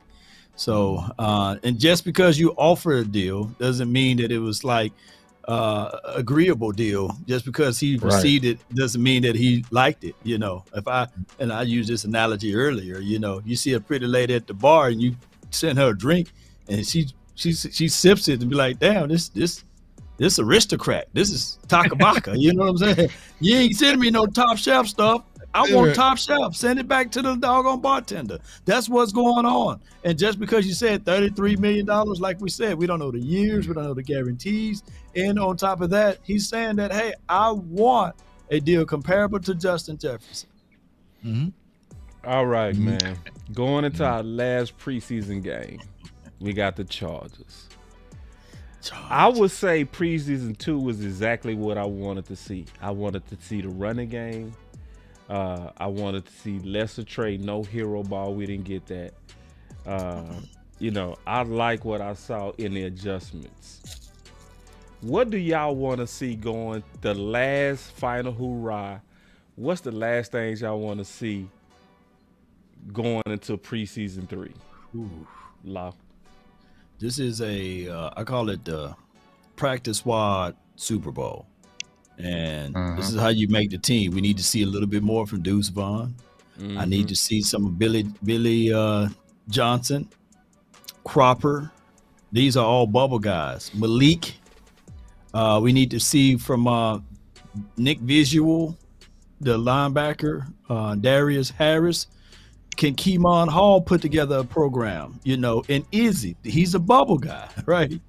And we should, our next show, man, we need to do a 53-man roster show before they do the cut days, what have you, because we need to go through this with a fine-tooth comb. But this will be the ultimate game on the practice squad guys who can make this squad team and what the hell to do with Princeton Fant, because he's a guy. Is Hendershot, can he make a play? Durden, can he do kickoff returns and stuff like that? So we got a long list because we know the untouchables like Schoonmaker, he gonna make this team, right? And some of the other fellas, but that's just what it is. And of course, we need to see Trey put back-to-back good games. Yeah, I'll say for me. Hold on. I'm sorry, man. Let me flip that. Forget that. Just we ain't gonna do that one. Can we do something better? Just real quick, Tuck. We're going to you. Yeah. This is better. I want to hear from you on this, Tuck. Would you? Actually, perfect segue, right? Because I'm actually going to drop a film session of that tomorrow in the morning. I would be perfectly fine with that, and I'm also will raise hell if we do not let Julius Wood stay on this roster. Man, this game for him too. He got to show up in this game. So but he's been showing up for the last two. Like it jumps off the screen. Like when I was cutting this film, I didn't know it was this damn good. So it's like I'm dropping in the morning, right?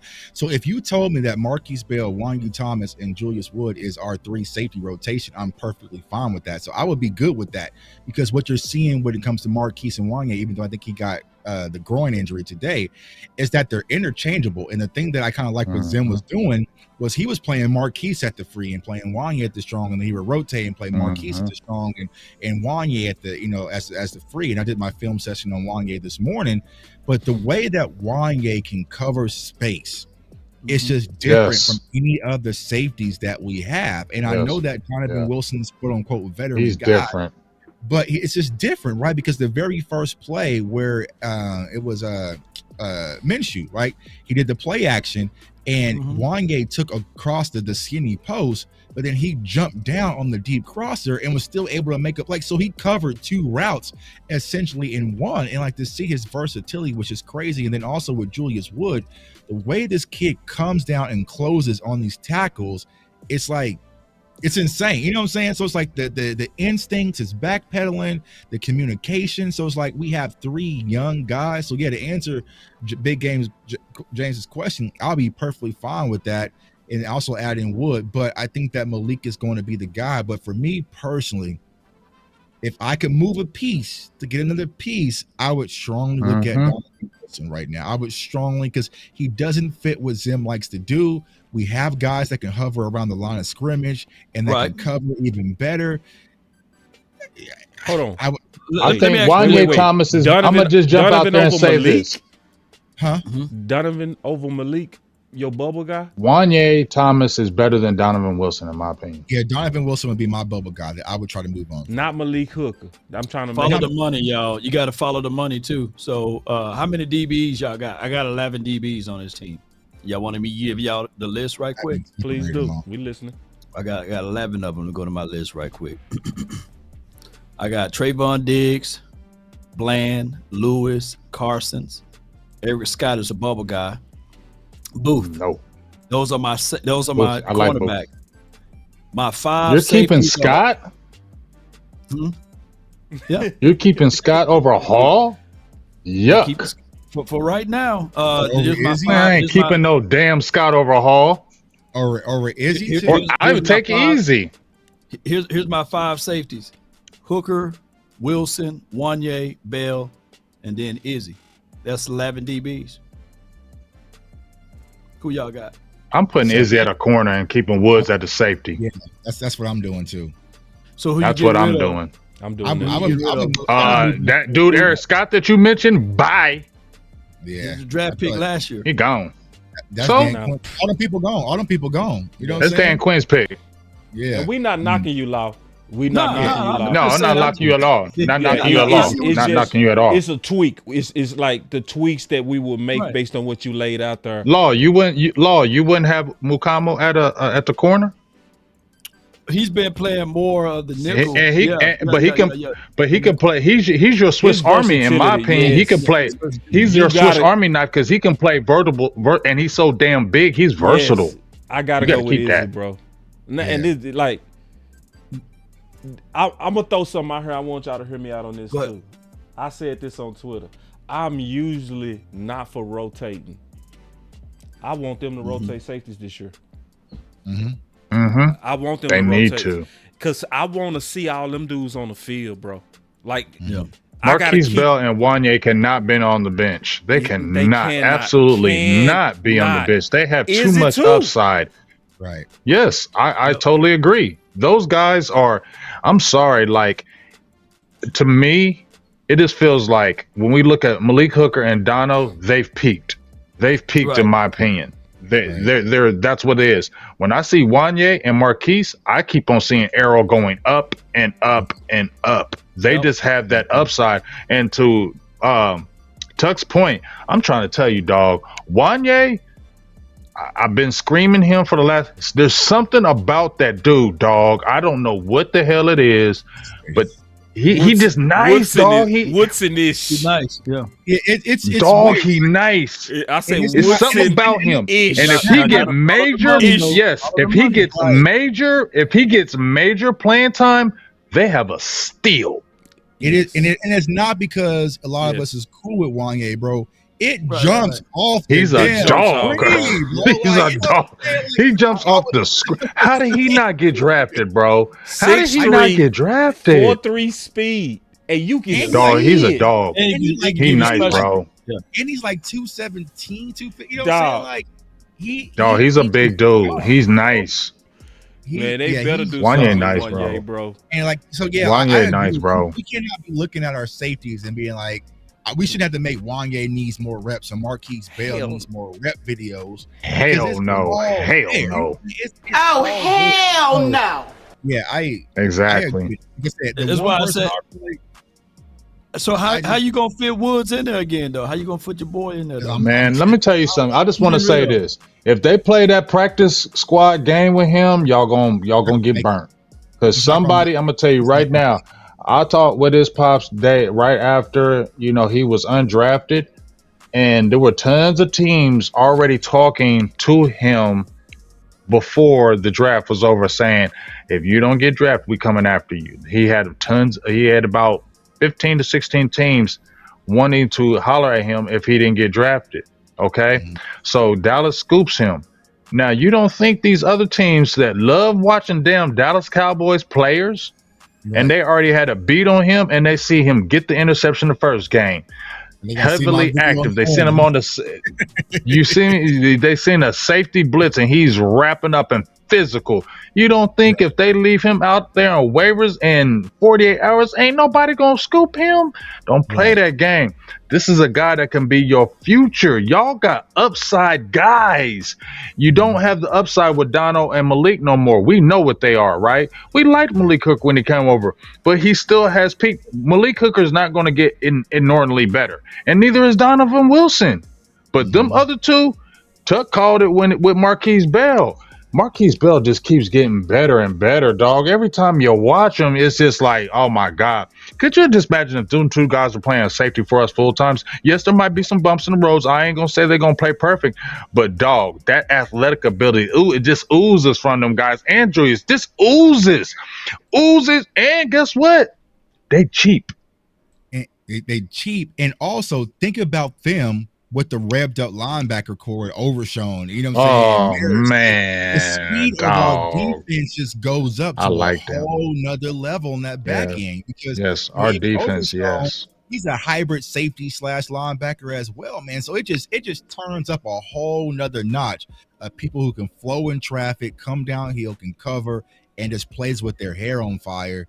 And so for me personally, like I said, I'm pick up the phone, you know what I'm saying, and see what I can get. We need to pick up that phone. Yeah. Yeah. Mm-hmm. And boss, you was right. You said Woodson. He feels like, I'm not saying he's going to have that type of career, but he's wouldn't. And I'm not saying that career. I'm saying the versatility. I totally agree, but and remember how Woodson. I see Wanye somebody you can line up in the nickel, bro. For real, like Wanye can do a lot. Yes. People don't know. In college, he was a kick returner. You know what I'm saying? Like he returned like Georgia. Athletic. Yeah. And so you keeping him and Izzy too. Keep on letting Izzy move. This is why. This I was glad to see this because this is one of them thoughts I was having to myself. Mm-hmm. And when you see people that you trust having the exact same type thoughts, Tuck having a thought. I said I need data. Yeah.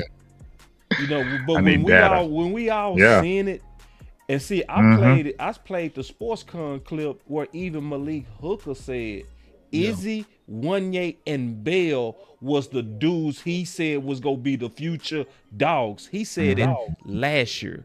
And when your starting safety is talking about the young bulls, it's just they know it. It's a whole different speed. It's a whole different rev up. It just looks different. You know? I agree. They change our defense, y'all. They if they're playing on a regular basis, they change our defense. That defense where it's just flying around, and they got that young, youthful energy too. I think that's what excites me. They have that young, youthful energy. Woods, Wanye, Bell. I mean, they have that energy, that youthful energy that we need and injects us. And then let me tell you something else. I like that boy Maris, bro. I like Maris. I like Maris a lot. Keep on letting him.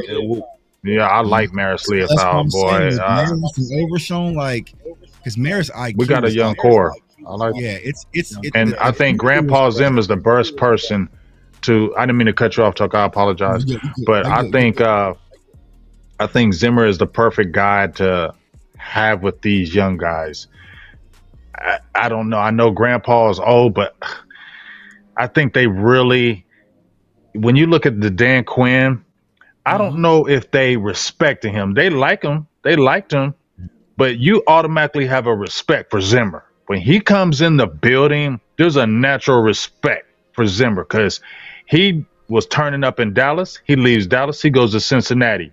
He made that defense nice. They weren't winning games and going to the playoffs because of no damn Andy Dalton. No. They had a solidified defense that was there year in and year out. And it was a top 15, top 10 defense year in and year out. He gave Terrence Newman a revised career. We thought Terrence Newman was done. He played damn near 6-7 more years at a high level over in Cincinnati. And then he goes over to Minnesota and does the same thing.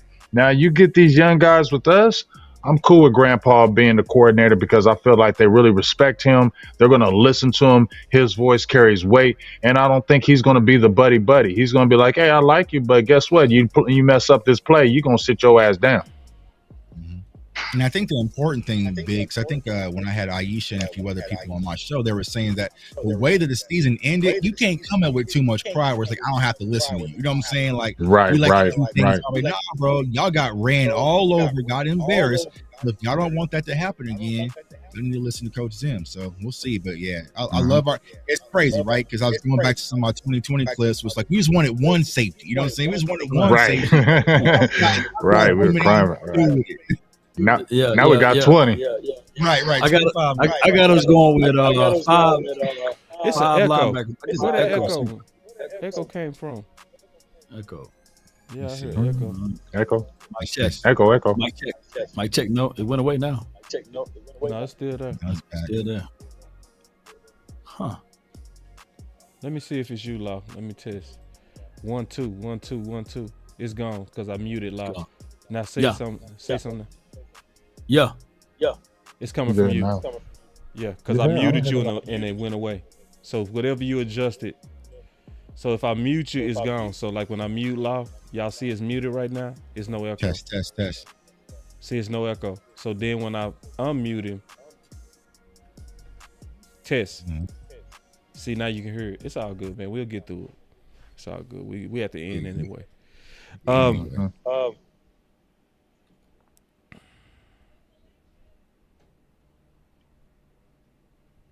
You mute yourself?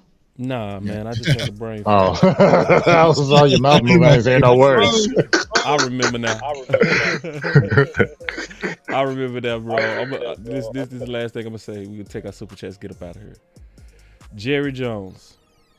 When he was asked about what he the most excited about, I think he right on that first part. The offensive line. The most encouraging part was at the end on the defensive line when he said we're probably not through there. The only thing I hate is probably. No, you're not done there. Yeah, it's still some work to do.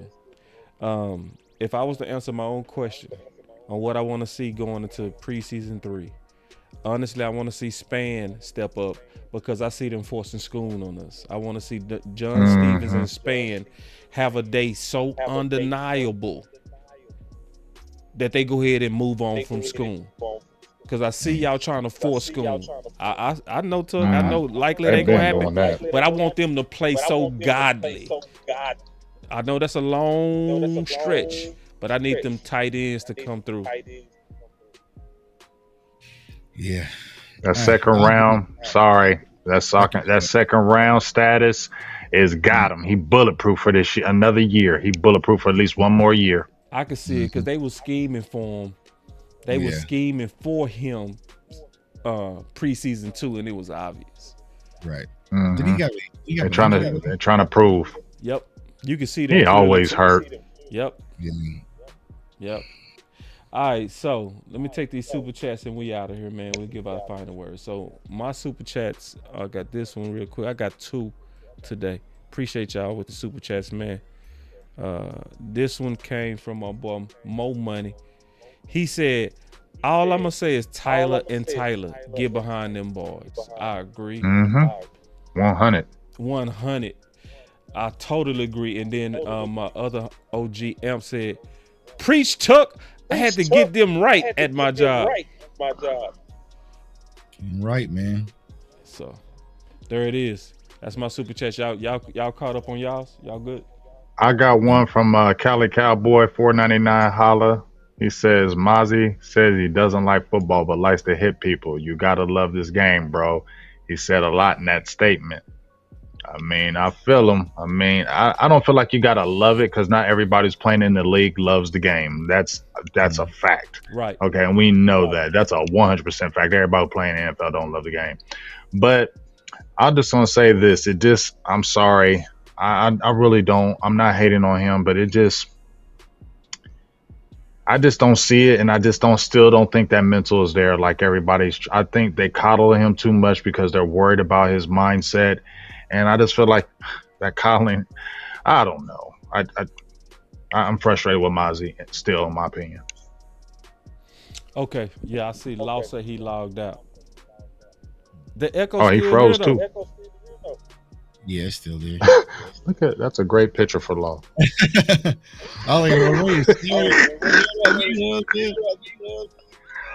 don't know where that echo come from then. Because hold on, let me. Is it mine? No, let me mute Law. It still might be coming through his computer, even though he logged out. Let me see. Man, Laws is out. 1 2. Check. 1. Going now. Just a little Check. bit. Check 1 1. 2. 1 2. 1 2 3. Yeah, it's gone. Well, I heard a little something. Yeah, it's just a little one, but it's all right. We'll get through it. It's all right. It's cool, man. It's the first time that happened, man. I don't know what's going on with this. It's pissing me off. All right, but oh Jesus Christ, the echoes. All right, so I'm gonna give my final words, man. You know, I mean, I like the talent of the Dallas Cowboys. I just hate the distractions of the Cowboys. It's just no getting around it. They, even when your day going good, even if you liking the Phillips, it's almost like they go do something to kind of just piss in your cereal. They go do something. They go do something. It's irritating. Like, yeah, irritating. Like, yeah. And some people can tune it out and be like, go Cowboys, but nah, it affects me. I ain't gonna lie. So just watching how CeeDee Lamb and Dak still not finished. Just please get that done so we can just start the season. I'm not gonna cheer when it's done. I'm not gonna be like, yay! I'm just be like, okay, next. Let's just please don't start the season where you trying to act unsure about Dak. Please don't start the season where you're finding a receiver with 1,700 yards. Just don't do it, Dallas. Don't pretend that your organization is just so wonderful and so valuable that you get to scoff at 1,700 yards. You get to look down your nose at the runner-up MVP with the most touchdowns. Like, come on, Dallas, man. We already know who you are. Like, don't act like you're a 12 when you're a 7. You're a 7 organization on football. You're a 12 when it comes to money. But when it comes to football, you are a 12. You're a 7. You're a 6. Stop acting bougie with your best. It's super annoying. And we just want to finally just focus on football. That's my final words. Yeah, I'll go ahead. Chris, appreciate the super chat, man. Says, which Jalen do you trust at wide receiver 3 right now? It's Jalen Tolbert, man. I locked that up, bro. My boy Jalen Tolbert over there with his chains on. We don't do preseason no more. But yeah, I would say, first of all, man, thanks for you guys for having me on, man. It's always a pleasure, man. I appreciate each and every one of y'all for keeping your independence, keeping your voice loud, not cowering. And just keeping it real. And I think the fan base really needs that right now because we're all searching for solutions, trying to get prepared for this season. And it's not a lot of Kool-Aid packets being sold. So I know that at the end of the day, if I need to get some real content, who can I trust? I can trust Law. I can trust Big. I can trust OC. I can trust Boss to give me the truth of what's really going on with my team. So just want to say I appreciate y'all. And secondly, Cowboys Nation, we're here. You know what I'm saying? And I understand what Boss is saying, to echo what Boss is saying, literally. I don't want to have the distractions, but it seems like the mindset in the building is that distraction is going to happen with Dallas. And I hate that, right? There's always just Dallas that comes with the territory. And a lot of the players kind of cap for it like it's okay. No, it's not okay. Right. Your focus should be 100% football, right? Because this doesn't go on any other place. Here in Kansas City, if you want a championship mindset, there's no extra distractions that the ownership is wanting to deliberately create. It's not like that in San Francisco and in Baltimore, right? So it's not okay because it's Dallas to get away with some of the things that they get away with. But at the end of the day, I want this team to really band together as brothers, rally for your quarterback, rally for your coaching staff, rally for your players, and hopefully make something out of this season. I feel like we're talented enough, but there's still a lot of different stuff that goes on that you better be prepared for, and especially for Dak Prescott. And when it comes to Dak Prescott, I'll say this, bro. This probably be my last time talking about the contract. If he ain't tripping about it, no longer am I. You know what I'm saying? It's like you're going to have to pick up and ball your fist and swing back with me, bro, because we out here fighting harder than you are. So if you're going to sit back and say, well, they're paying me good money still to be here, and I'm just going to do my job and show up, okay, you have to understand that. But when things backfire and they do you dirty, just understand some of this stuff you have to play a hand in. So I feel like the CeeDee Lamb deal will get done soon. When it comes to Dak Prescott, it'll probably be a situation where it doesn't happen. We'll have to have this conversation maybe next year. But Dak, sometimes you got to just play dirty with people who are playing dirty with you. But we'll see. But I will say this about number 4. He is going to have a hell of a season this year. Because when he has a dark cloud and people kind of lingering over his shoulder, that's when he kind of rebels and kind of fires back on the field.